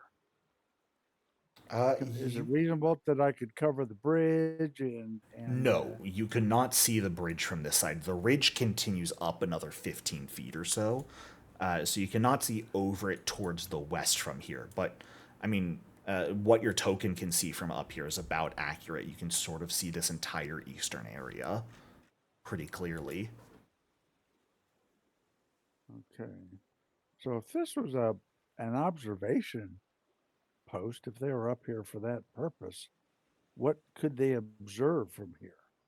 Is there something in the distance where they could watch the ships come in, or cover the road particularly that we're traveling? This just appears to be part of the road. You can see quite a distance away to the northeast the inklings of a harbor that is likely Iron Harbor, but that is still like hours away. You can just barely sort of make out through the haze of the horizon. This is not a point that would be good for observing that. I think it was just for them to lay an ambush for passersby on the road. Yes, an encounter, perhaps designed to give us some excitement. Yeah. Well, perhaps, but since there does not appear to have been a lot of traffic on this road, because it's between two towns that no longer communicate and have a bridge out, it doesn't seem like a real lucrative spot for ambushing. Perhaps they're not aware of the customs of the upper lands. No, but unless they just happen to come across this and said, "Hey, let's hang out here for a few days, see what happens." Seems odd. Anyone who would like to may go ahead and give me recon knowledge thinking on this. Reneg, as you step back down onto the ground, Elder Ordwi sort of comes up to you, takes a look at your wound. That's a bit rough looking. Do you mind? I'm happy to attempt to take care of that for you. Not at all, my lady. I've had much rougher hands than yours. Touch me. She will not touch you. She'll take her holy symbol in one hand and just sort of hover the other one over you. And a very familiar to you white light will blaze outward as she is going to cast a heal on you. Oh, he was expecting treat wounds. I mean, yeah, treat wound. She's a cleric. She's going to give you 14 health back. I'll take the extra 10 in bonus temporary hit points. Thank you. Fantastic. Absolutely. Just kidding. I'm not doing that to anybody. I know. Yeah, I could. That was Hard to take sarcasm. time to heal, but Ragwin and Reneg, the two of you, as you sort of listen to Click Clock and Krakow take stock of the situation and sort of conjecture about what might be going on, you think about it to yourselves. Darrow come out of the ground from what Click Clock told you, typically to like kidnap people for experimentation. There's a crossbow bolt in one of those wooden stakes, multiple in the back of the guy you found at Osprey Cove. You could very much see, sort of in your mind's eye, these two Darrow, like, chasing after that guy, shooting him, and him maybe even jumping in the water at the bridge to escape. And then perhaps at that point, the sun began to rise and they were forced to find shelter. And there really wasn't, like, you take a look around, there's not really any shelter from the sun here. That ledge is the best quote unquote shelter around, and it's not particularly effective, as you can see by the burns and the corpse. They were trying to stall out time. And So, whether they were here in the first place, waiting for an ambush, or, chasing from somewhere else, it doesn't quite make sense to you with how bad the cover is and their weakness to sunlight that they would be staking out on that ledge. It seems to you more of an emergency attempt to survive. they might have been chasing. Ragwin, are you thinking what I'm thinking? That they just We're gonna went say up it there to together on try the to count of survive? on the count of 3. We're gonna say it together. They must have come up here Oh, like okay. friends. 1, What? 2, 3. Emergency. Right. Emergency survival tent There or you- something. We share a brain, Wow. Ragwin. We do. They say great minds think alike. So there you have it, folks. They were just caught in a bad way, like you mentioned last. I mentioned assistant or click Wait. clock. Yes. Uh, Brilliant. Yeah, party. We dismantled them quite easily. It's very effective. It's wonderful. Ordwi will come up to you, Ragwin, and offer that same sort of bit of healing magic if you are interested in getting your slight injury looked at. I I'm would take interested. it. I would take it, Ragwin. It feels great. She's got all that extra spell slottage, huh? Right? Look, she's got healing spells, and she'd be remiss if she didn't use them. Go ahead and take 10 health for yourself, Ragwin. Yeah, I can do the treat wounds, but that's what I'll, Yeah. but no instant heals for me. Yeah, and it would take you about 10 minutes to attempt to repair assistant as well. Yeah, so I'm not going to do that. Sure. As you guys sort of finish up these general investigations and hypothesizing of what happened here, take some of the loot for yourselves, whatever equipment this Darrow had on her. That is where we are going to go ahead and take a break. So stand up, Okay. stretch, grab some water, do what you need to do, and I will see all of you in a few minutes. Alrighty. Cool. Wow. Welcome back, everyone. So, we pick ourselves back up as you have finished this fight against the Darrow and the Centipedes. Some of you proving yourselves more effective in an initial showing of force, at least, than perhaps others are capable of. But that matters little when there will be much fighting to do by the end of this story. So, is there anything people would like to do on the rest of the way to Iron Harbor? Or are we simply heading there from here? Mhm. Investigating as we go, I guess. Sure, by all means. And I'm going to need to recalibrate assistant settings. He missed horribly, miserably against that Darrow. Can't have that in the future. Bren's definitely holding onto his forehead for like a sizable amount of time after the fight, but eventually kind of, seems to return to normal. Yeah. I think... Oh. Did you say, Brent, that we would be unlucky to get in a fight with you at our side? It seems that was not the case. You were quite effective. Oh, yeah, sure. I just fights are never. It's never a lucky day when you're in a fight, Yes, I suppose I could agree. Usually it's not me getting in the fights, it's assistant on my behalf. Indeed. I think Ordwi would actually probably come up to you, Brend, if you are holding your head for a consistently long period of time. She'd probably step up to you after maybe like the first 5 minutes. Sir Brand, are you okay? I mean, I don't see any physical injuries, but are you in need of any healing? No, right as rain. All good. Nothing's wrong. Just a little woozy is all. Sorry, killed a gnat that's been buzzing in my ear. I'll leave it up to you if you would like to give a deception check here. I mean, yeah, I am lying through my teeth. Sure. So it's fair. The Krakow will be observing all of this with some curiosity because these automaton things fascinate him. He's Yeah. had very little exposure to them. Brand, deception should be blind, please. What? Not always. Lying is blind. I will roll it blind. Deception is one of the roles I tend to just ask for Okay, blind, fair. typically, because it's more fun. Okay, yeah. Yeah, fair. Okay, yeah. You need not worry. I will often give people the opportunity on a blind roll to use a hero point. I will not tell you how well you rolled on the initial roll, but I'll still give you the option.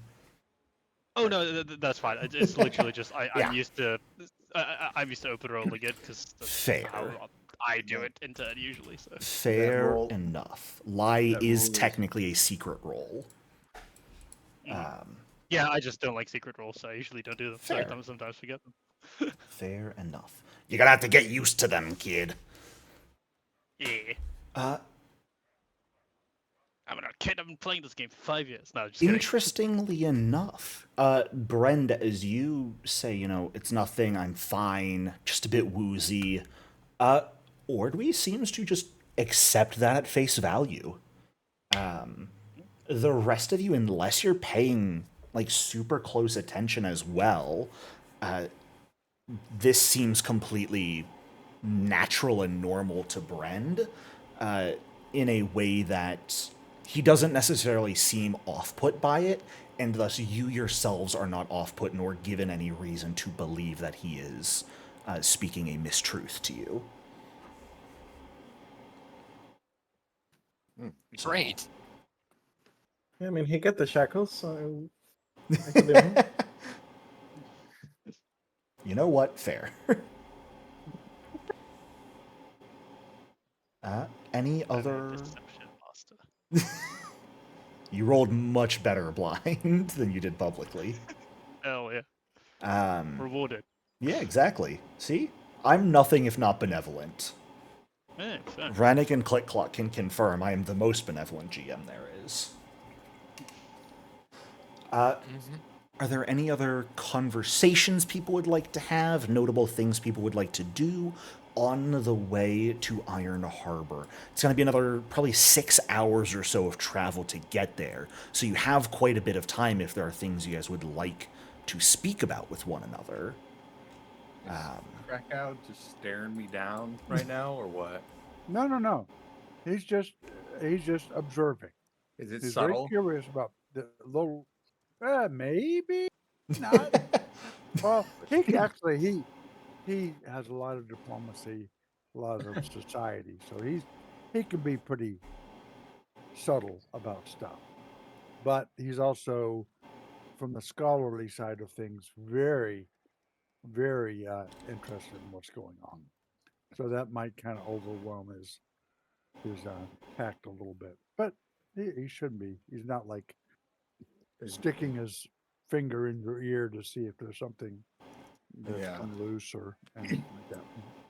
Well, I don't know if Click Clock notices, he might be like, "All right, Well, you have remember- a question for me, friend." Well, remember, I did say earlier, he was very curious about this and would have been asking questions from time to time Oh yeah. about that.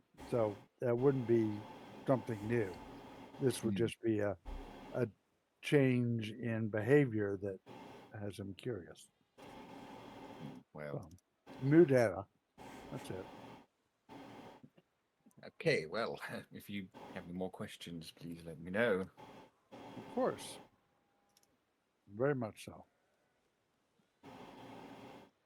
Yeah, I guess we'll keep moving. Sure.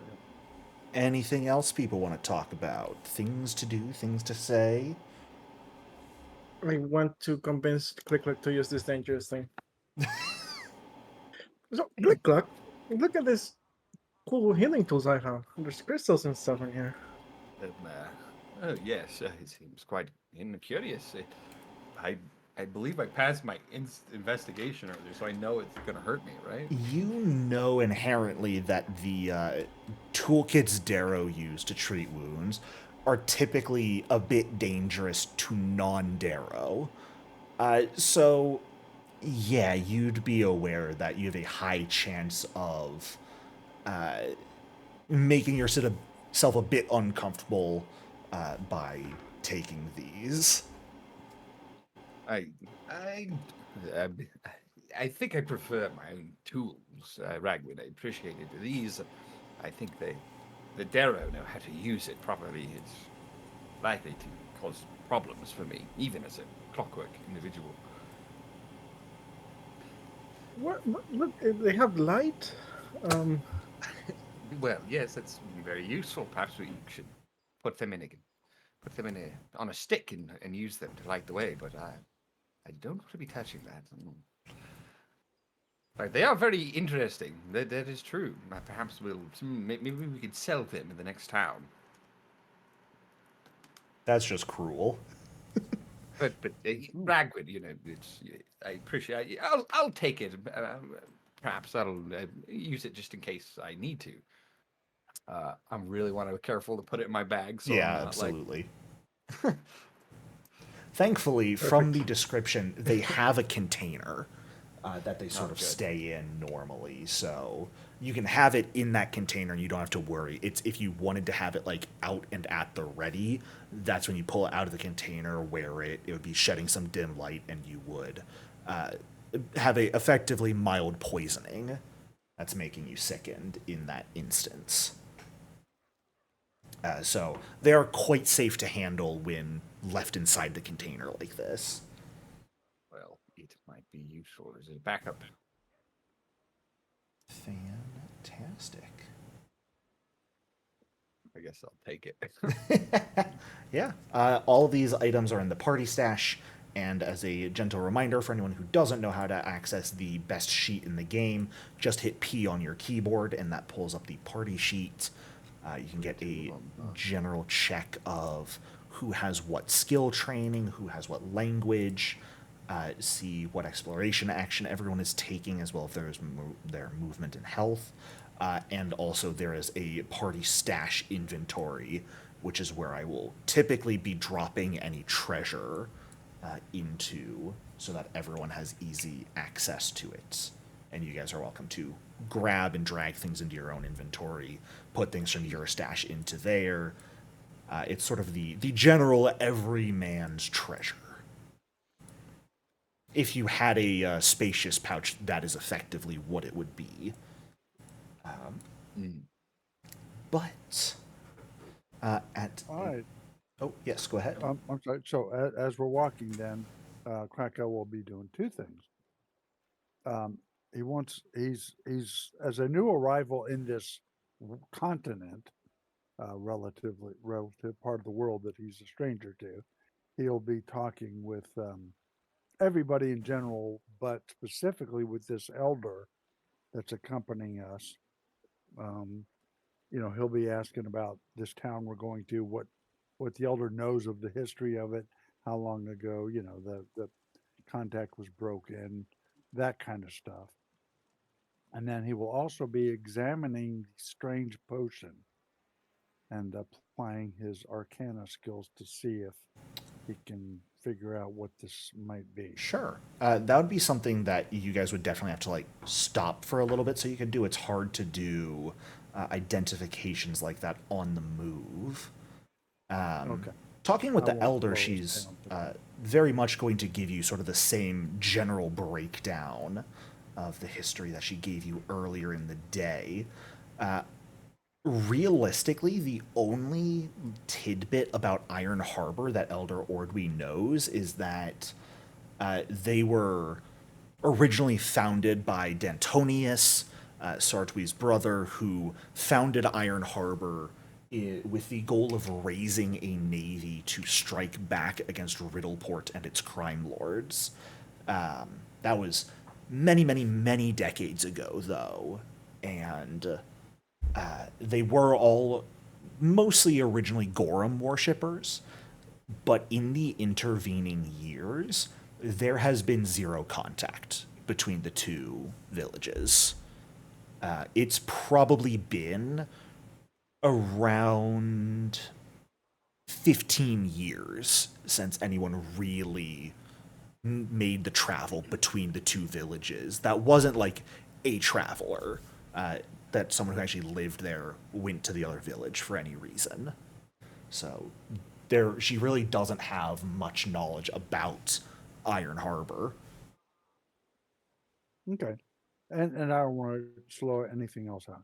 Sure. He's just also going to be picking her brains, Yeah. about this because he's new to these lands.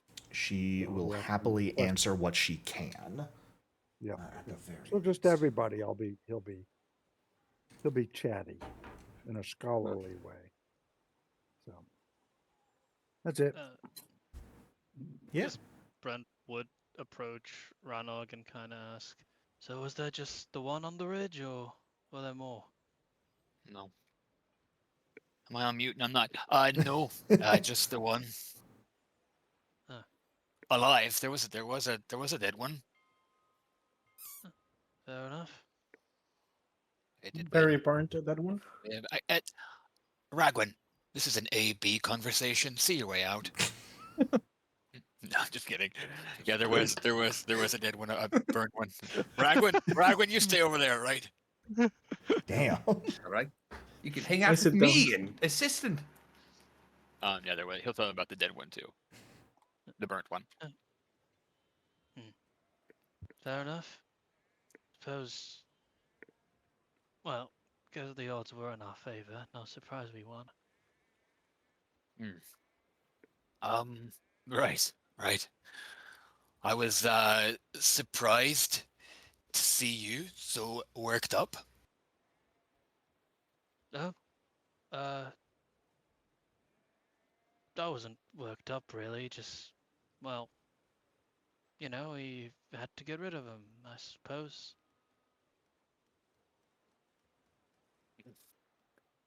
Yes, I suppose that's true. And they're gotten rid of. That's for sure. Brend, a question for you. And I asked this Yeah. question to Vranig last session. Do you carry a holy symbol? I do not build. I think at this point he'd have the wherewithal not to do so. Fair So enough. Probably not. Okay. Just It's also, curious. Yeah. So yeah. I guess kind of just look at the sky for a little bit and say, I don't. It's just fighting's a little strange. I don't do it usually.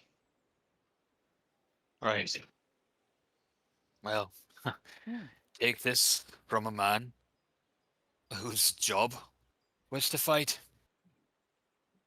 It has its ups and its downs. I never meant to kill anyone. It was mostly just for the spectatorship of it. But I haven't, as fierce as I look, I haven't swung this flail at anyone in quite a while. I don't think I have it in me anymore. Can't remember the last time I swung this. I'll kind of lift up the sword. I think that was about an hour ago. Oh, Yeah. before. Yeah, right. Before then. Ah. Now I understand. Yeah. I don't know. Maybe those days are behind us. Maybe they're behind me for sure. Well, reckon Iron Harbor might have a boat, so that'll be the end of that, hopefully. I mean, with a name like Harbor, There's got to be a boat or two. That's Probably. what you think. But you never know for certain. One would imagine. So, Elder, this creature that attacked us and that we slew, are they well known around here? Have you encountered any of these such creatures? Have they come to your town in recent times? What was it that Click Clock called them? Dero? Ditto. No, they are not a type of creature I have seen or even really heard about. We have not seen them before in Osprey Cove, at least, so I suppose it's possible they are more common in Iron Harbor, but I would not know for one way or another. Okay. Just a point of curiosity. Thank you. Of course. Ordwi's she's having a stroke. She didn't used to sound like that. Look, I pay attention to my voice in the morning, and we've been traveling for so long, I can't be bothered to keep it up anymore. That is the best answer I've ever heard. Thank you. I'll I take just that think kindly. Your voice modulator. I don't. What exactly is that? Oh, I suppose you probably don't have one of those. No, I don't. I've considered fiddling with mine, but it's kind of hard to, perform surgery on your own throat. Again, I apologize for my lack of knowledge, but my question remains. What exactly is that? Well, I don't have a mouth, you see. The voice comes from a magical clockwork device within me. Right, okay. No, I don't have one of those. So, rather fortunately, I quite like my own voice. Even when I'm not changing it up here and there. Using different voices is lots of fun. I would think. I haven't tried it lately. When you don't have much in the way of normal entertainment, changing your voice around just to get a different reaction out of people does become a way of entertaining oneself. Yes. Oh, I mean, just suppressing the urge to. Like, yes, let us proceed. Fantastic. As you guys are passing the time, having some conversation, keeping an eye out on the road for any other dangers, nothing really catches any of your attention as being strange or out of the ordinary. And eventually you sort of round another large point, and a town comes into view in the distance. At this point, maybe only a few 100 feet away, though you have to sort of take the long way around as they are on a bit of an inlet, you could say. As you all take a look appearing before you, what is likely the town of Iron Harbor, you can see a number of buildings, long docks out into the water, much, much larger than any of the docks at Osprey Cove, as well as numerous sort of fishing boats piled up alongside each one of them. You see a few larger structures sort of off outside the likely western border of the city that, for those of you who come from the mainland, would likely call more mansion-sized than anything else. You see a massive longhouse. You see, far in the distance, a large stone wall. Nearby, across the river, or across the water, there does appear to be sort of a separate, sort of small island in the midst of everything that rises up to a decent height. But as you all continue towards Iron Harbor, can I get a perception check from everyone, please? Uh-oh. Mm-hmm. Hidden? Of course. DM asks everybody for it. The assistant? It could be worse. No, It not could be an assistant. actual initiative Ah. roll. It could be. Those are the bomb. I don't want to give you guys another combat just yet. You have to earn it. All right. Does the perception need to be Always blind unless I say otherwise. okay?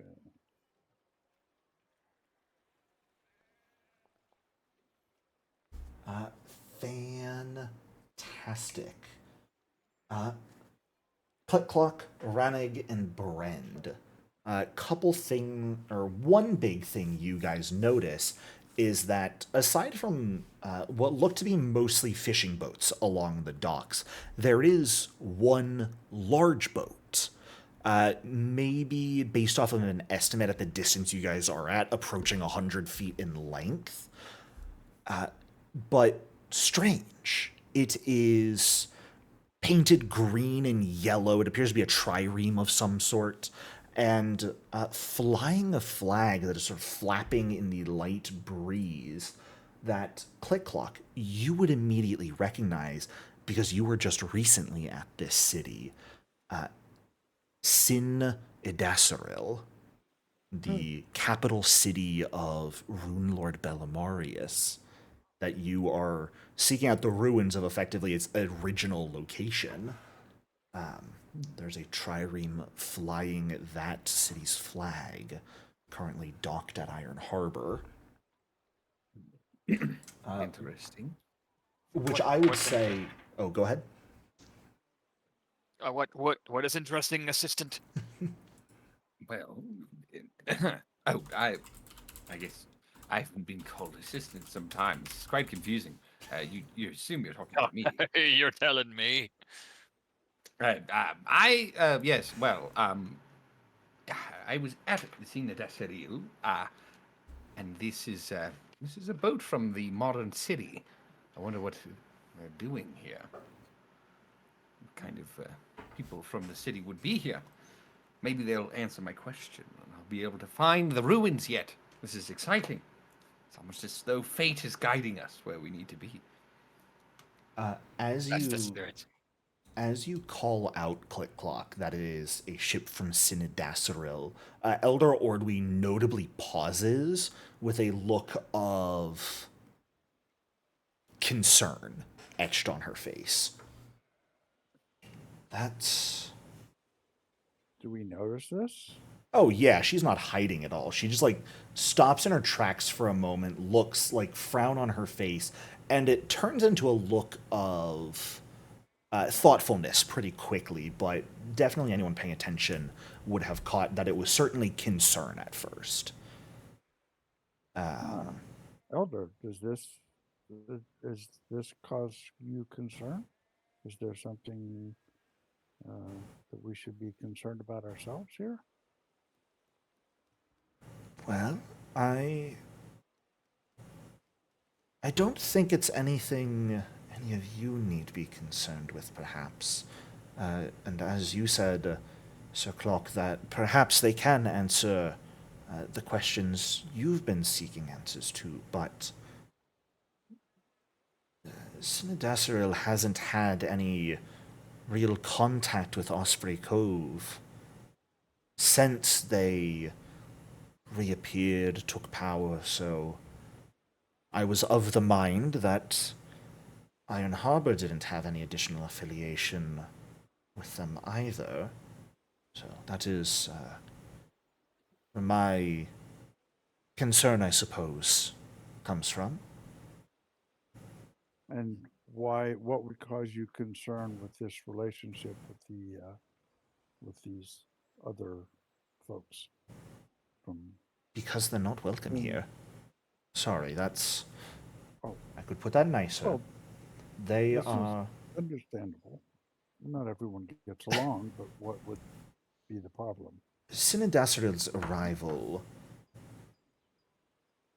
People who come to Osprey Cove and from my belief, Iron Harbor as well, tend to do so out of a desire for freedom, to not be overseen by others, to have their own way of life. And when Sinadasril reappeared, the Runelords took power once more, and well, we've had to pay taxes ever since. I'll be honest, no one's particularly happy about that. We created this town to escape anyone who might lord over us, and, well, we've immediately had someone begin lording over us upon their appearance.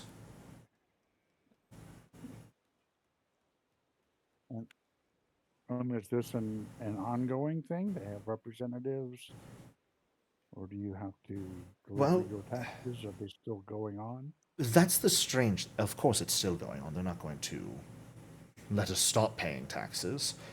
But a tax collector comes once a year, and they're not due for another 7 months or so at this rate.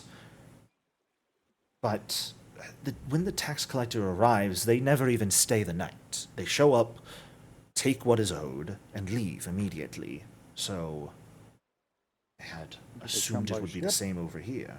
Of course they come by ship. Okay. If they could fly, I would be, quite frankly, terrified.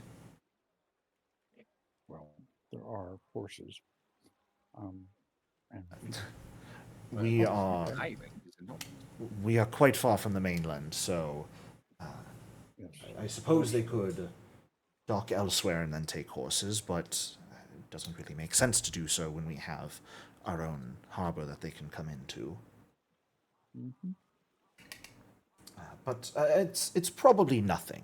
Just certainly something for me to noodle on. Thank you for the information. Of course. Cluck, our assistant, whichever one was talking to me earlier, what did you say was driving us towards there? I don't know, fate or something. Fate. I think fate is going to entwine us with that ship there. Yes, things move in mysterious ways. I can't much speak to fate myself. That is not one of the domains over which Lord Kalian oversees, but it is certainly possible. The gods may have their hands in this. I sincerely hope not, though. It's like life a bit more peaceful. I don't need the meddling of forces greater than myself, outside of when's directly necessary. The notion of adventure is exciting, is it not? I suppose Not to me it is. anymore. I've given that life up a while ago, so I could settle down. It was certainly exciting once, don't get me wrong, but nowadays I prefer stability over excitement and change every day. I understand, I suppose. But let us approach. Certainly, well, there's already something to learn as to what this ship is doing here. Let us continue. Let's go. And you guys continue sort of snaking your way around the harbor. God, I'm finding so many things I need to turn off that somehow got turned on as settings. Extempore effects. Get your ass over here and turn off. You're not allowed to give me that notification. It's annoying. Fantastic. As you guys approach the edge of the village proper, you sort of pass by those three sort of mansions off down a side track on a small cliff overlooking the rest of the harbor. They appear derelict at a quick glance, likely abandoned. But you pass by them, make your way towards the town proper. As you approach the edge of town, there is a figure sort of standing at the side of the road. Human, female, relatively tall, a shock of brown hair, a great sword on their back, and a set of full plate armor with a sort of beige cloak thrown over one shoulder. Do those of you who use them have weapons drawn at the moment, or are they sheathed? Sheathed. Mine is sheathed. Sheathed. The clock's always ready for action. Sheath Uh, or unsheathed. Brent's does also Sheath look. too, I guess. I think I mentioned it the other week, but in a particularly poor state Yeah. of repair. So Buckler, Fantastic. no weapon. For Krakow. Yeah. There is still Krakow is the weapon. a group of great. about 7 of you approaching, if we count Elder Ordwi an assistant here. So you guys Assistant is a weapon, bro. are a pretty large group of people striding forward, like purpose in your step. And so this figure, she definitely gets a bit of a frown on her face and sort of steps, onto the road proper in your way. And Elder Ordwi's looks to be one of, Iron Harbor's warriors. Hello there. I am Elder Ordwi from Osprey Cove. These are a few just travelers I have asked to see me here safely. There was a unknown man who showed up on our shores this morning, unfortunately perished, so we figured we'd come by and see if this was one of your townsfolk. This figure does not introduce herself at all, but she steps forward up towards Elder Ordwi and the rest of you. That she asks for like a quick description, and they exchange information. That would have been Brother Blanton, grown quite ill. Last few days we were trying to care for him. Became violent a few nights ago and fled our care.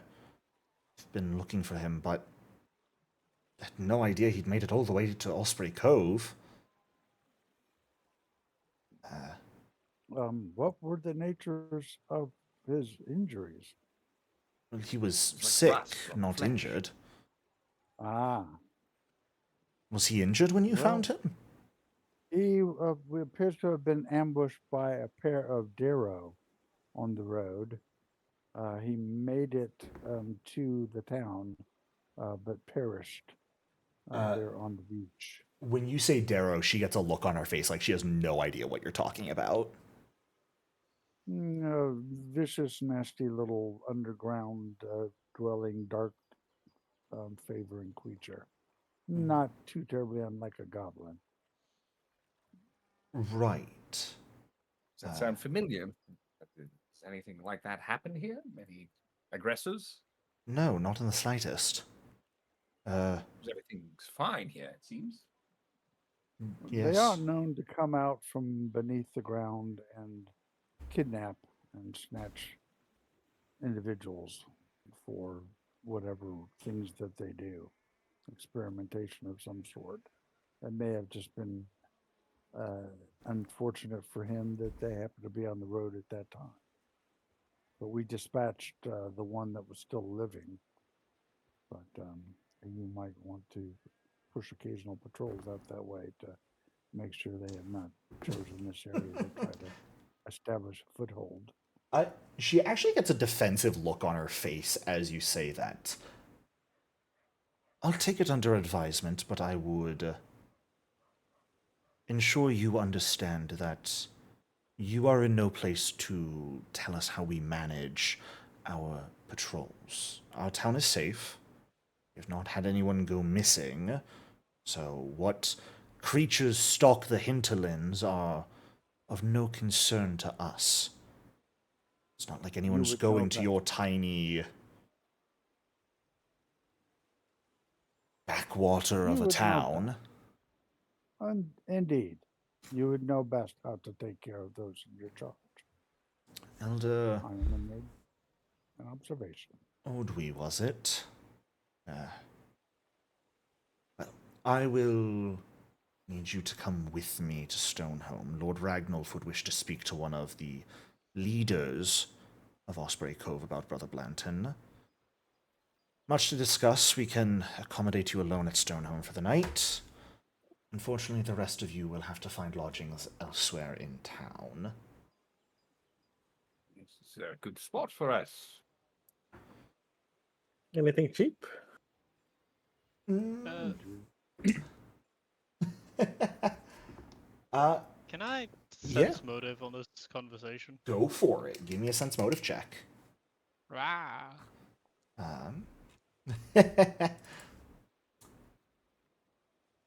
You certainly noticed, Brend. Back at the beginning of the conversation, when, Elder Ordwi mentioned, first introduced herself, you might expect a look of surprise when she mentioned you were all from Osprey Cove, because there is no contact between the two villages. That is not when this figure had a look of surprise on her face, though. The look of surprise came when this brother Blanton, ostensibly seems to be this corpse's name, when they were mentioned and described. That's when the surprise came. She's definitely been guarded and a bit defensive, but it doesn't seem necessarily mean-spirited, I suppose. She appears just in control, perhaps a bit exhausted, and is like, oh good, got backwater bird farmers I have to deal with now. Fantastic. Of all the days. It's like what you would maybe expect someone to look like when they're about to clock out for the day and just got told they need to stay an extra 4 hours.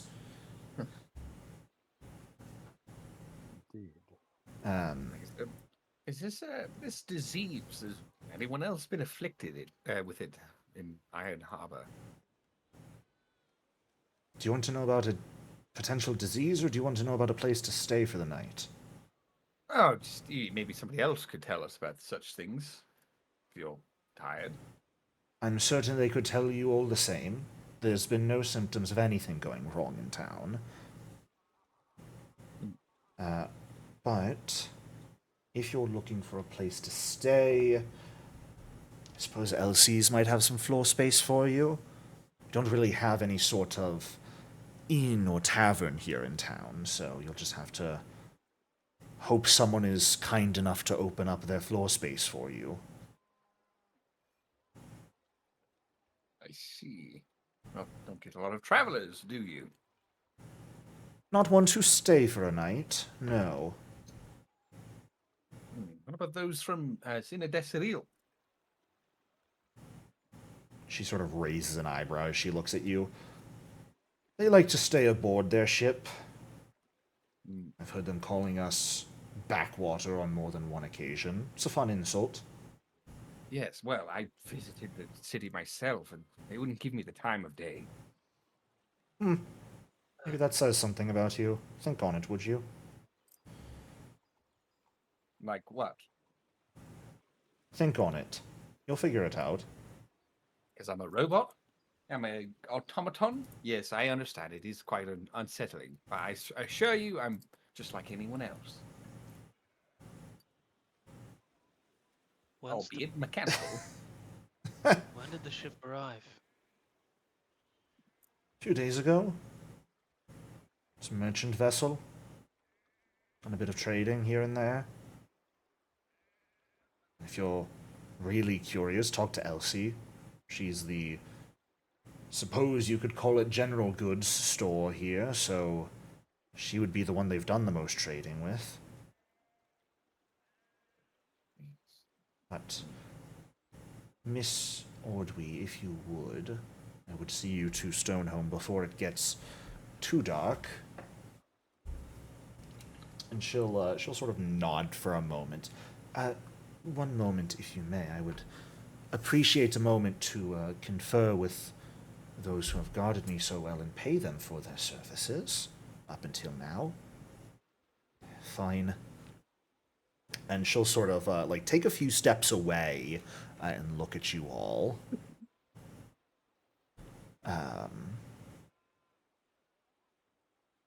You've already paid us once, Chief Ordwi. I know. 'Twas a ruse. Give her a good reason to think that I had to talk to you, right? So we're going to pretend I'm paying you and not actually pay you any further. Unfortunately, I'd love to, but No, you've been so kind already, Ordwi. We don't need any more money, no. Quiet down, Rannig. I kind of do need more money, actually. But Yeah. Yes, I need a place to stay. How quickly this has devolved. we've got some gold that we can afford. I think this was plenty. Thank you. But what is it? Yes, I maybe more pressing matters to attend People to. here are not very nice. Agreed. Or at least this one. First of all, please don't take this the wrong way, but consider taking a deep breath. You guys have done wonderfully on the journey here. I don't want to see you all fall apart now that we are arrived and there is... I don't know, something seems off to me. Did any of you get that feeling, speaking with her? Nope. It seemed He like does a seem to be stressed. stand-up officer to Unduly. me. Oh, joy. She's on edge. I'm Or, surprised. or she's on edge. Yes, she seems to be on edge and feeling defensive in a small port town where there should be relatively little activity. Precisely. Something seems to be going on. And it's been gnawing at me. The Thessalonian ship in the harbor. I don't have a good feeling about that. I know I'm biased against Thassalon, so I'm going to go meet with Lord Ragnolf, I suppose. But I would appreciate it if you all could take a look around, maybe talk to some people, ask questions.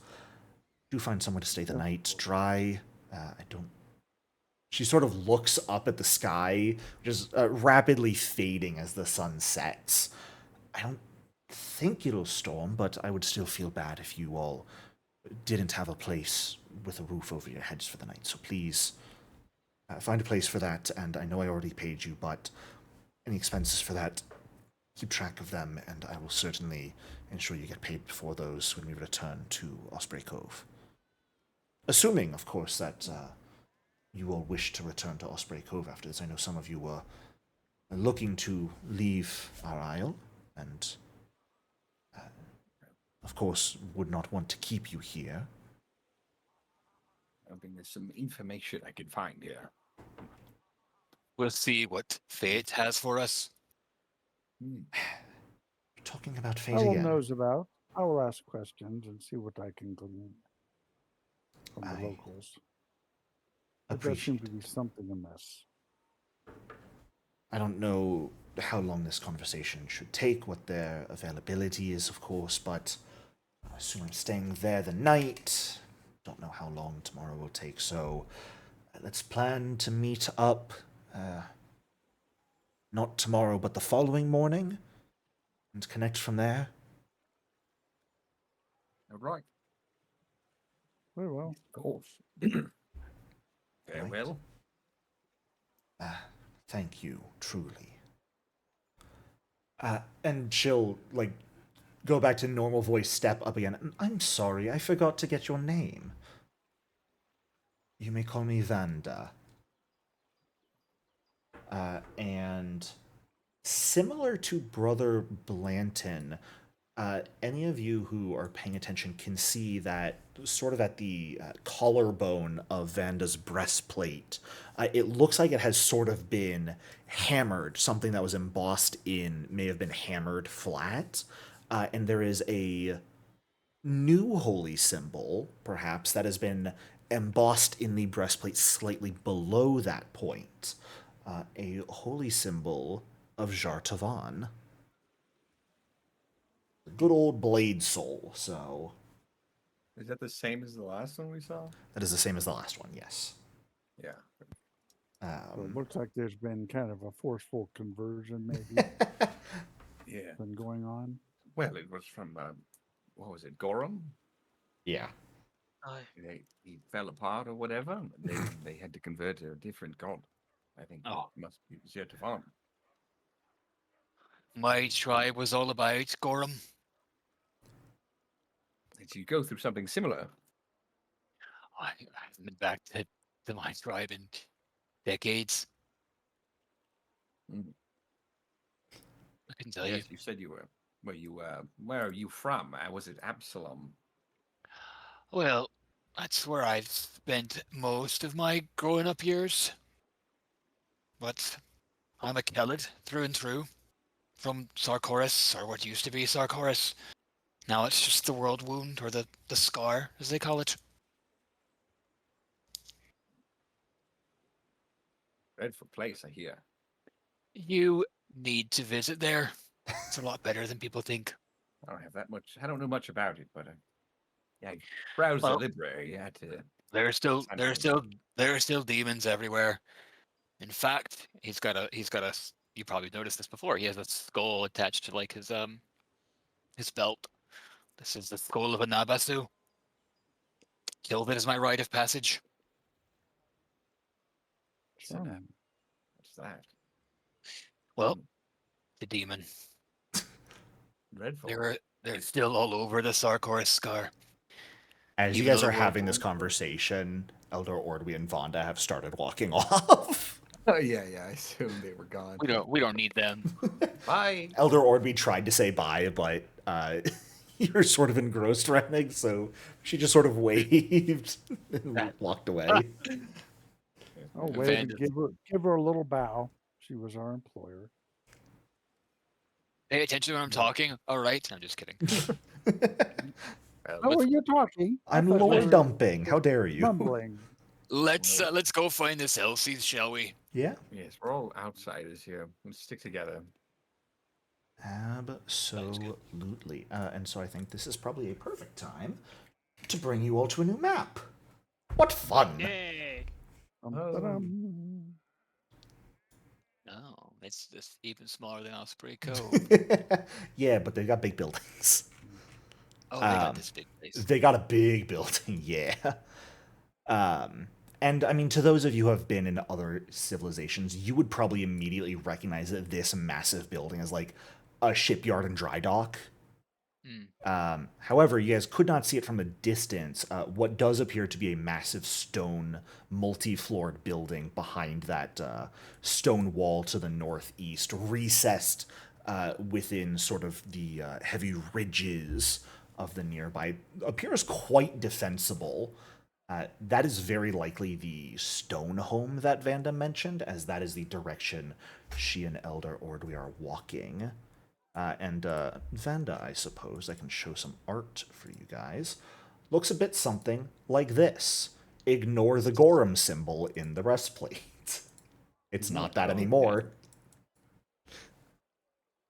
I am not taking my token art into Photoshop and trying to make different artwork. Just I put, like, don't a have that cross- sanity. Because She just put like a red cross over it in like Right. Adobe Photoshop. Right. So like the setting is from before. War of Yes, the Immortals or this whatever. book was written before War of Immortals, and Gorham had yet to die. So, in how it is written, everyone here is, or at least the majority of people here, worship Gorham. And I'm like, War of Immortals has happened. Let's change that.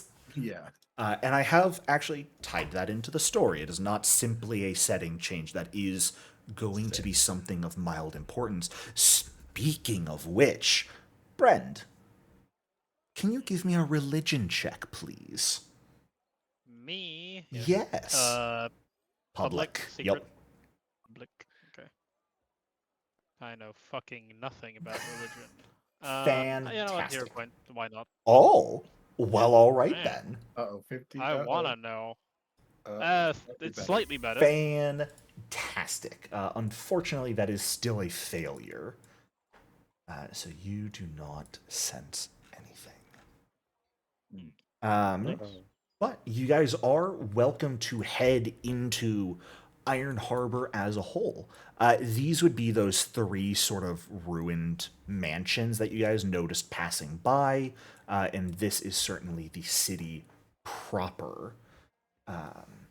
Which, I mean, it's a small village.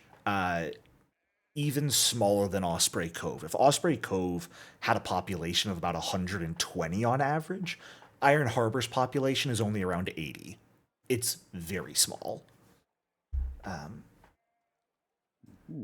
But, I mean, most of the buildings themselves are these, like, 1-story plain stone structures with wood shingled roofs.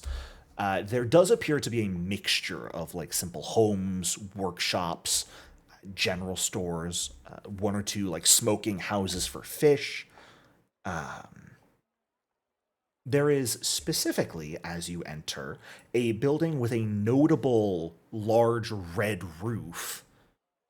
And of course, that massive like Stonehome to the east that you guys could certainly go there if you would like, but by the sounds of it, you might not be welcomed there. What time of day is it? At this point, it's approaching 6 p.m. The sun is beginning to set. So it is late afternoon, early evening, I would say. Yeah, it's getting late. Well, we could visit the general store that Vander so graciously told us about. Or we could go investigate further. Yeah. You guys could certainly head there. You could just try and generally talk to people out in the town. It is up to you. Yeah. Krakow will do a dedicated gather information. Sure. Are you splitting off from the group to just talk to people around town? Are you guys all splitting to try and gather and reconvene, or did you want to remain together? That's probably a good question to ask. I'll probably wander with the group, but I'll make suggestions on the next place to go. Like if that red roof thing looks like a tavern or something equivalent, I definitely want to go there. We need to make arrangements for the night. This is a small, very small harbor, but they probably have some places that cater to the fishermen and the fish if they're bringing fish in. And of course the longhouse there all might be sources of information. So he'll kind of wander with the group, but he'll point out places that we might want to go talk to folks as we go. What were you gonna say? Yeah, I don't think this town is big enough for us even really to spend 2 hours gathering information. I think let's just ask where Elsie's is, and I'll bet you it's this pink house, the red roof. Most likely, yeah. And that's also where we'll stay the night if Vanda is to be believed. You guys certainly can spend time just like talking to people passing by, and try and gather some general information from them. But you are also welcome to start off, since it seems like you're going to have over a day here in town, going over to this Elsie's. As there's no name on it, but I mean, it was a place you were recommended. Vonda probably would have, even when she said Elsie's, been like, look for the red roof building. And as you head inside, I mean, it's a small shop. There's a few shelves with a couple different items on them, primarily vials and whatnot. There is a smell of baked goods as you enter, however, mixed with sort of strange and bitter odors. what some of you may expect in an apothecary's shop. The decor of this room is not great on, like, at a nicest description. It almost seems undecided. Like, maybe one day the owner, when they were decorating, wanted it to look like a tavern. Another day they wanted it to look like a curio shop or an alchemist's lab. It's a variety of different sort of clashing design choices. A couple low shelves that line the walls, and you see a wide variety of, like, elixirs, unguents, jars of glue, a few less so fresh-baked goods, but were likely fresh this morning, cutlery, mugs, the occasional alchemical item as well, like a smoke stick or bundle of tinder twigs, things like that. But as you guys push open the door, a small bell does ring. And as you step into the shop and take a look around, a skinny halfling woman, sort of with an alchemist smock on, long blonde hair braided, high cheekbones, looking a little something like this, comes running out of the back room. Oh! You're new, ain't ya? Where you come from, then? We come from, well, I guess you could say Osprey Cove. Ooh. Haha. Yeah. Can't be. Haven't talked to us in ages. Too busy, being stuck up, being part of a cooperative commune, talking to birds or whatever. You don't look like that. You're a very astute observer. We're not actually Osprey Covers ourselves. We're just I travelers. knew it. I believe my name's Runelords. Oh, Elsie, pleasure's all mine. You hear from that fancy ship, then? Or, another weird ship come in while I wasn't looking? No. No, we walked the whole way from Osprey Cove. Well, I've been here for, weeks now, searching. I originally came from Venetia, in Sandpoint, specifically. Well, that's quite far, ain't it? Yes. Don't know where Sandpoint is, but Verisia's far. Must have heard. Yeah. Hasn't moved, Yes, has well, it? no, it has not. I came here searching for information for the ruins. I've old seen it as Seril, but I've been having trouble. Is there somewhere I could ask about that? Perhaps you know anything about said thing, or someone I could talk to. If you're looking for ruins, this Sin Edasaril, don't know what you're talking about, but, I mean, you got Rusthenge on the island over there. Is that what you're looking for? Not quite, but that could be interesting. Certainly. If you think it's interesting, I mean, it's a bunch of useless metal spires, so that sounds interesting to you. Well, Tell me, good server. I am curious. Well, I'm no server, I'm the owner. Oh, well, better yet. You might know there are several large mansions that appear to be abandoned over a little bit down the coast here. Why would those fine facilities not be in use? Oh, you're thinking of Gold's Ruin.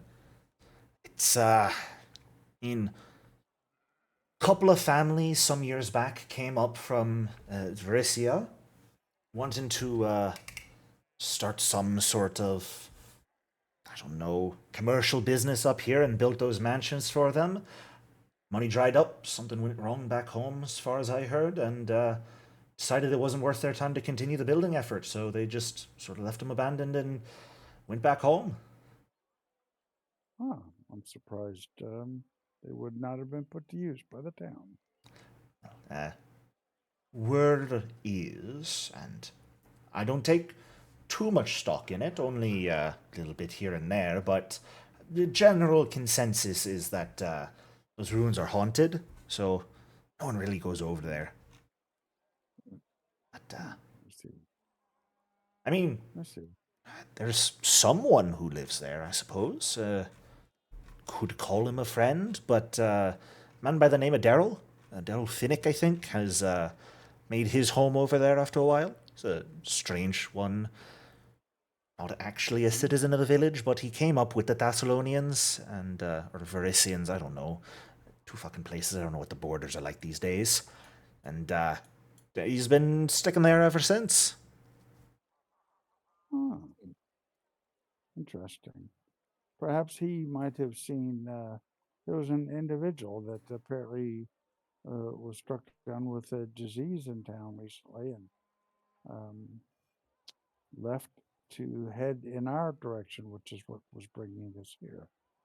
He ended up in Osprey and passed away. So we have brought some folks to speak with town members about this. What was his name again? I forgot. Brother Blanton. Blanton. Yeah, Yes. Brother Yes, Blanton. you know, brother Yes. Blanton. Did you know of him? A town the size, I would think. To be honest, not really. It's one of the Tovanites, and I mean, I've seen him around town. That's so since them Thessalonians showed up. But, I mean, disease? Died at Osprey Cove? I mean, you were pulling my leg earlier saying you were from Osprey Cove. You're not pulling my leg now again, are you? No, no. We are. I am a member of the Pathfinders Guild, and I was asked to look into the situation around and about, and I happened to show up in town, and we encountered this poor man who died in town, and decision was made to bring word here, and we escorted an elder of Osprey Has to come anyone here and ever told perhaps you reestablish.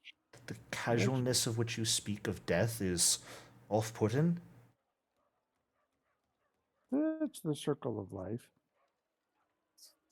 We all Yeah. die at some time. There's another question. Is there somewhere we could stay in this town for an evening or two? Yes, you're really Right. are out of town if you're asking that. I mean, I can put you up here. No one's built a proper inn here in town yet.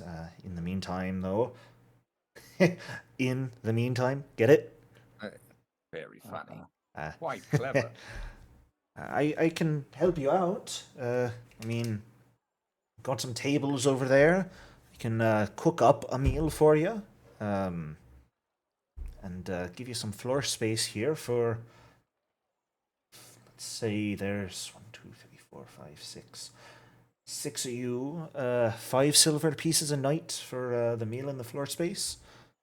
It's probably the best deal you're gonna get. You could just go over to the dry dock, but I mean, Frodison's there is a bit of a miser, if you get what I'm saying. Yes. I get it. You've been very ab- nice compared to the others.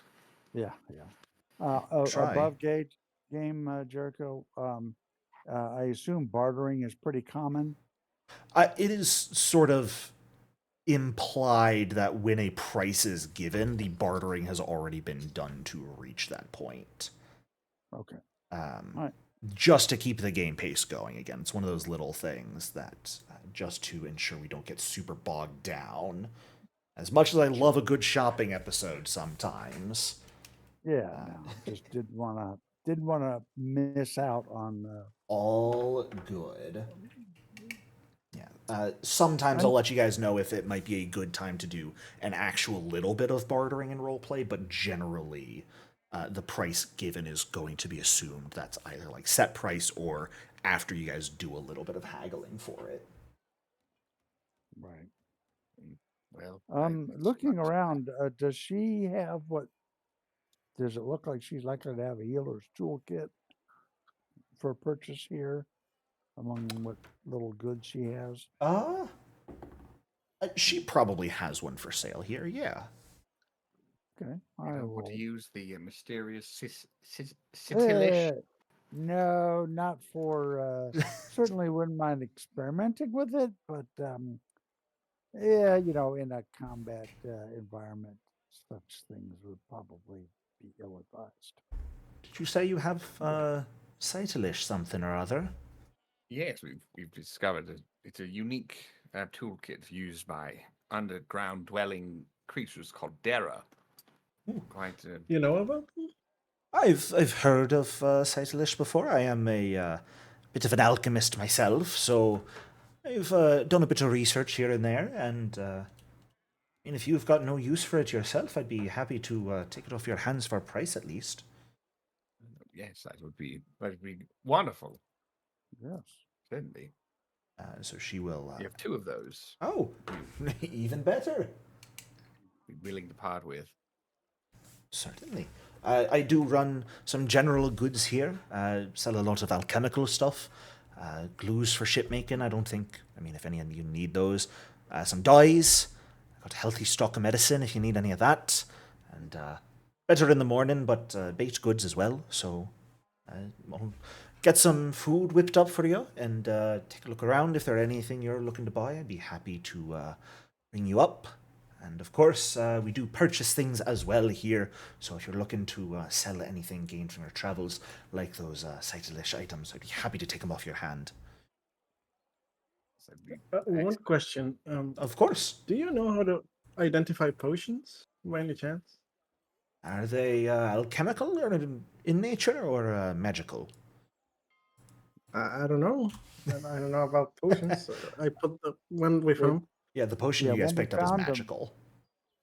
Yeah, they gave off some magic. I am, unfortunately, not particularly proficient in the magical side of things. I am much more of the alchemical side, so I could give it a whirl if it's magical, but I make no promises about an accurate identification. Can Well, certainly I'd be happy to do. work with you to help provide the magical side of Actually, that. Click probably be good at that. Yeah. I mean, anyone who's trained in like arcana, nature exploration, or occultism could attempt to identify a magical item themselves. So yeah, you I guys would- could I certainly can do that. do that on your own without much issue. It is Yeah, I have to read alchemical aura, that so. specifically needs a toolkit to try and identify it. So I'll pick up the healer's toolkit if nobody else. Fantastic. has Yeah. a, Sell those objection? Sitlish. Absolutely. Toolkit. Base healer's toolkit will of course run you 5 gold. Krakow, so you can go ahead and spend that, pick it up. Which, if you guys are selling these Cytilish toolkits, will get you guys an additional 5 gold pieces. And I suppose at this point, I will also go ahead and distribute all of the coin you guys have picked up, both from the sale of those Cytilish kits and the coin from the broken rowboat as well, which is about a little over 2 gold per person Oh boy. for each of you. So enjoy your money. Can I buy an alchemist toolkit now? Most certainly you may. Nice. Now, I'm not an alchemist. I don't have alchemical abilities or skills. Can I still use an alchemist toolkit to? Yeah, I think so, right? Yes, to identify an alchemical item, you simply need the alchemist toolkit and to be trained in crafting. Okay. I'm pretty good at that. So, So, yeah, Yeah. Yeah, we've I'll, got. if it's a magical potion, I'll try to use my read aura to identify it. Yeah. If we have the time. I mean, while you guys are waiting for her to make the food, you can absolutely try and identify that potion you guys picked up earlier. And I believe, Like an extra minute. Give me yeah. +2. Click Clack, were you also interested, now that you have an alchemist toolkit, in trying to identify that trace amounts of poison on the bolts? Yes. You can certainly do that as well. Even though we know what it's probably from. now, but- Probably. Yeah. And for these rolls, I typically just have people use the recall knowledge macro since it has all of the relevant skills on it. So, whoever is attempting to identify that potion is welcome to roll. It looks like Krakow picked up the potion already. Dropped it in his inventory. Yeah, I guess Yeah, I but I can- mean, I'll read it'll aura come on out it. or whatever. Yeah. And then somebody else could identify that, and I could do the poison, Yeah. I guess. Absolutely. Krakow, I'll go cast ahead aura. and give me that recall knowledge to try and identify the potion. And Click Clock, go ahead and give me that recall knowledge to try and identify the poison. And where was the recall knowledge? It's in the action? basic action macro. So if you hit 2 on your keyboard to open Oh, up that on okay. your hotbar, recall knowledge is hiding in there somewhere in the R section. Yep. Recall knowledge. Got it. Fantastic. Okay. Click Clock. Starting with you, you are pretty easily able to identify on that one crossbow bolt is trace amounts of giant centipede venom. Big What? surprise. I know. Who'd have thought? Oh my god. Shocker. Not enough that it actually has a dosage still applied to it that has run out. And you're fairly certain that... actually, yeah, with your roll, you're able to actually time it that was fired and lodged in the wood before the storm happened. It is very likely, in your mind, based off of the information you've gathered, that it was like 2 nights ago that Blanton must have fled. And then when he got to the bridge, it was like early morning, just before sunrise, with maybe the Darrow chasing him at that point, shot him in the back a couple times. He dove into the water, and then they had to flee to hide from the sun. And it basically took him nearly a full 24 hours from there to reach Osprey Cove. Damn guy was desperate And dead. and died. But it still doesn't explain the rust. No. No, it doesn't. Don't think too hard on that. What about that place called Rusthenge? Don't worry about it. Rusthenge Rusthenge? I'm gonna go to Rusthenge? Rusthenge. surely couldn't be connected.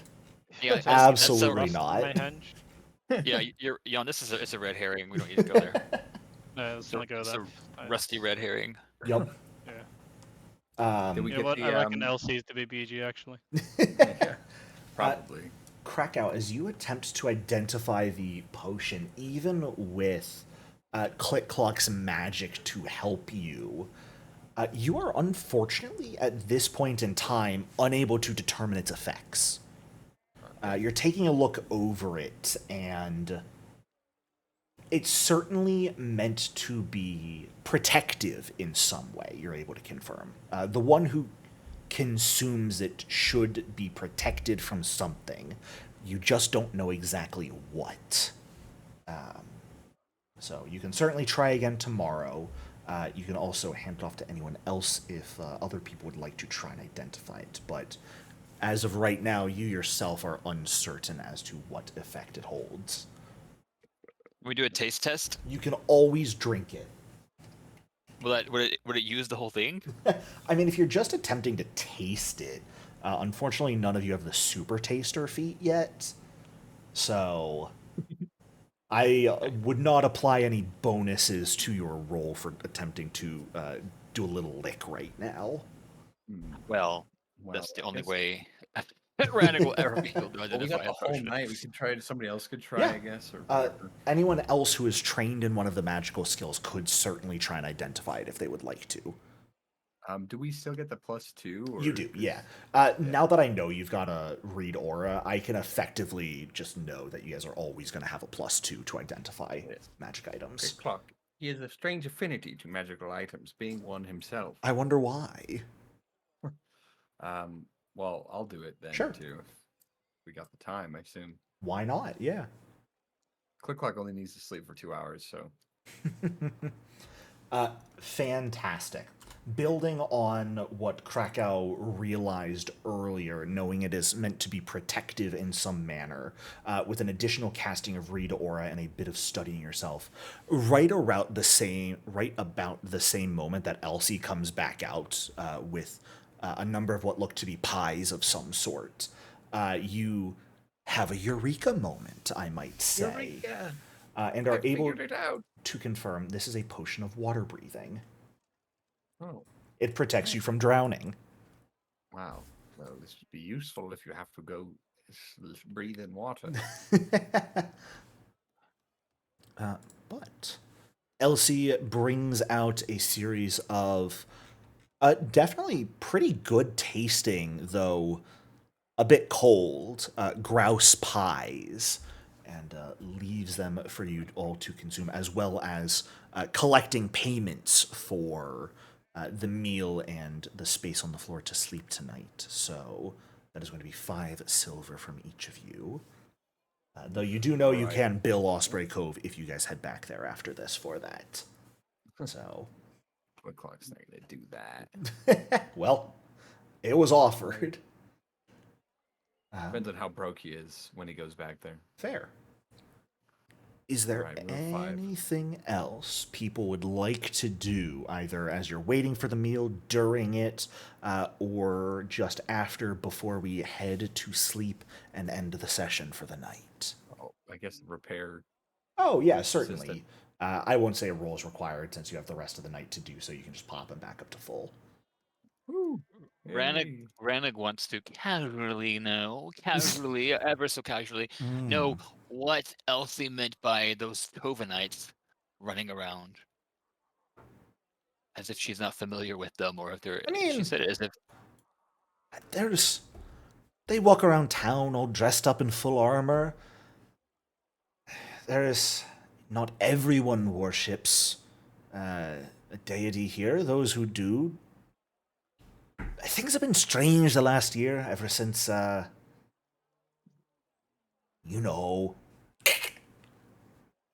bit the Yeah. bucket. So I know. Pray tell.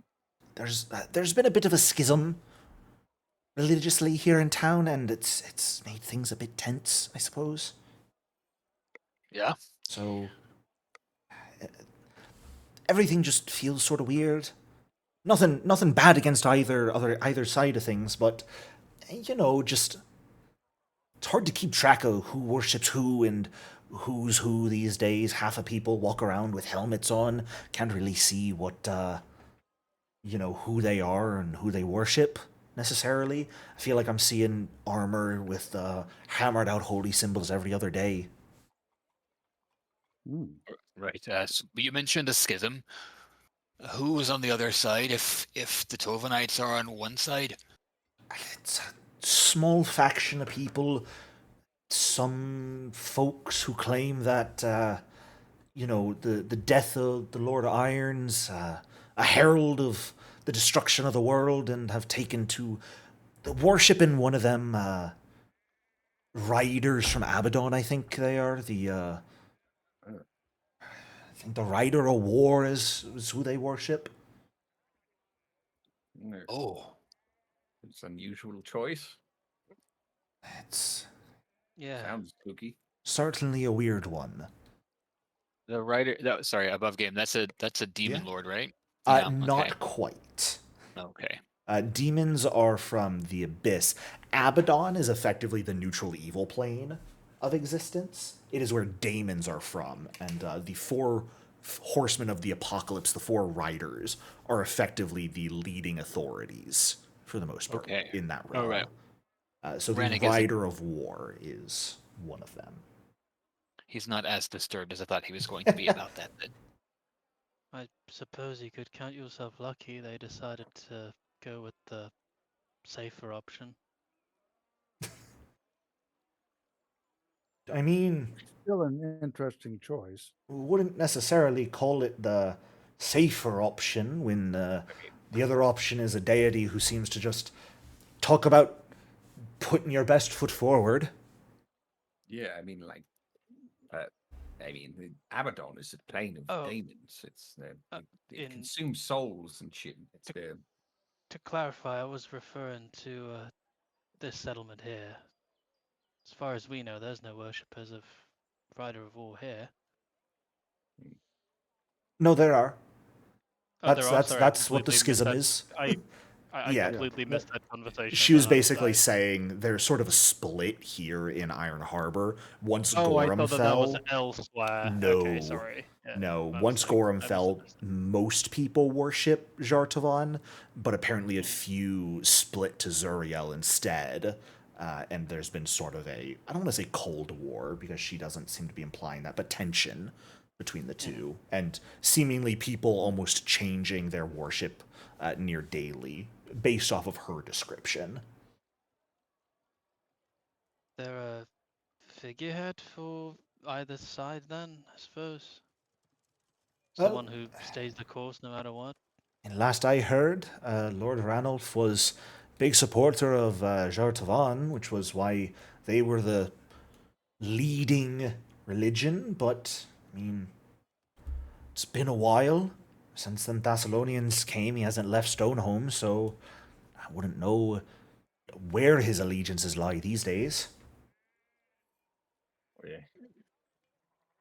Tell us about these Thessalonians. Why are they here? Why do they usually stay this long? Eh? They're not here to collect taxes yet, are they? No. A merchant ship, from what I've been told. The captain and his entourage have been spending the last week in talks up at Stonehome. Don't exactly know what they're up to, but I mean, there's still some crew left on board. None of them are coming to buy anything yet. Honestly, I feel a bit insulted by it. Does that sound like merchant behavior? Far be it from me to judge. I don't know how them Thessalonians do things. Yeah, just quite Weird hard to remember bunch. how the Thessalonian do things all the time, and I mean, in the Desharil. I don't think it requires a roll for any of you to think on it for 20 seconds and go, merchant ship.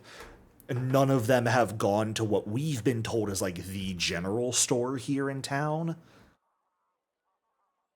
Something's probably not adding up there. Yeah. I'll ask her.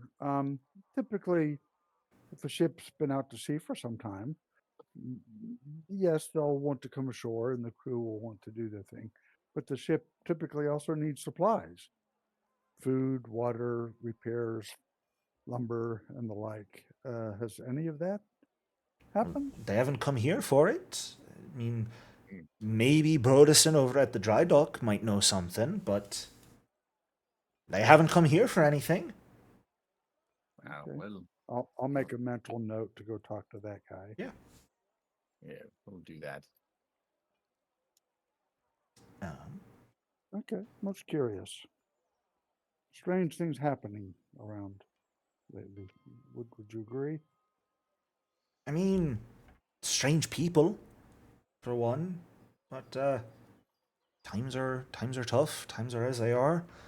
Not really in my purview to say that things are strange. I mean, you're the ones coming in talking about some sort of disease, sickness, and nothing like that's been here in the harbor. So, I mean, no offense, probably consider you some weird people too.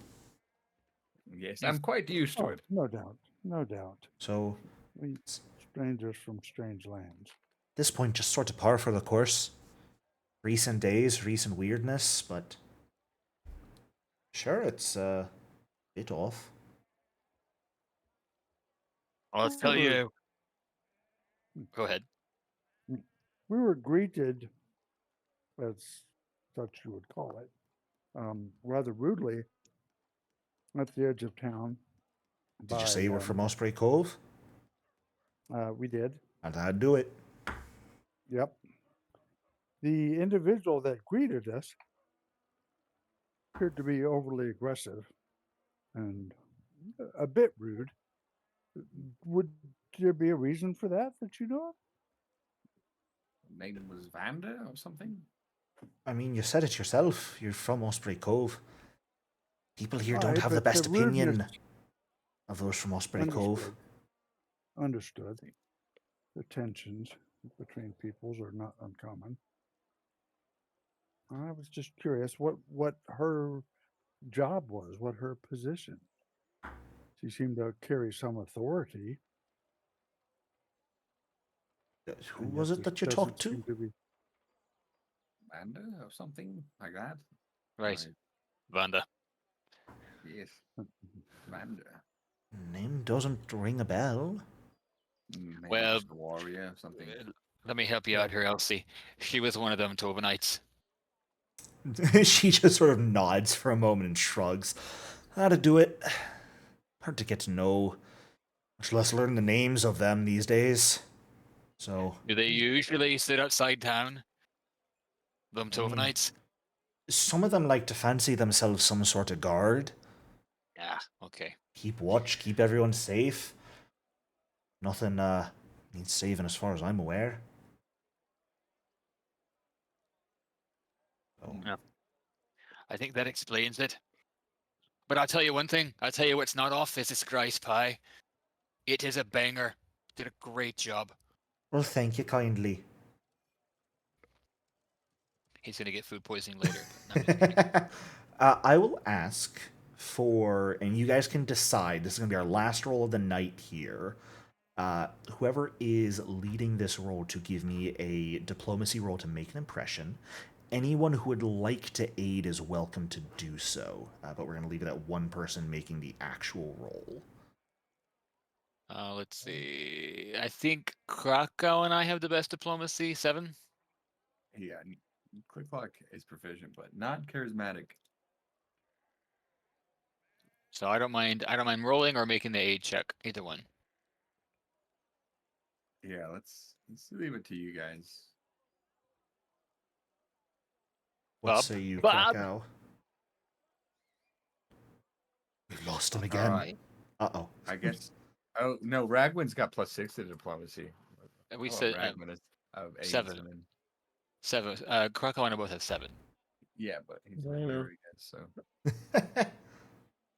Well, Okay, I can aid you. Yeah, you can go. Yeah. Come on. Okay. All right. Aid me then. I don't know where Bob went. I don't know. Says he's in voice. Be He's just mute, quiet. perhaps? mic off. Is your Yeah. mic muted? Bob. We miss you. Yeah, sorry.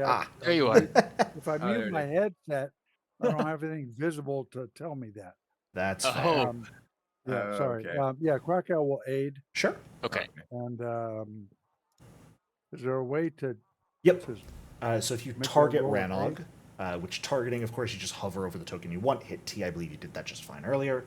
And then in the basic action macro, so that 2 on your hotbar, it should be the third thing down. It's aid, and then in parentheses, PF2E macros. And it'll let you select what skill you are using, leave the DC just at 15, because that's what aid always is, and it'll automatically apply the aid effect to them. All right.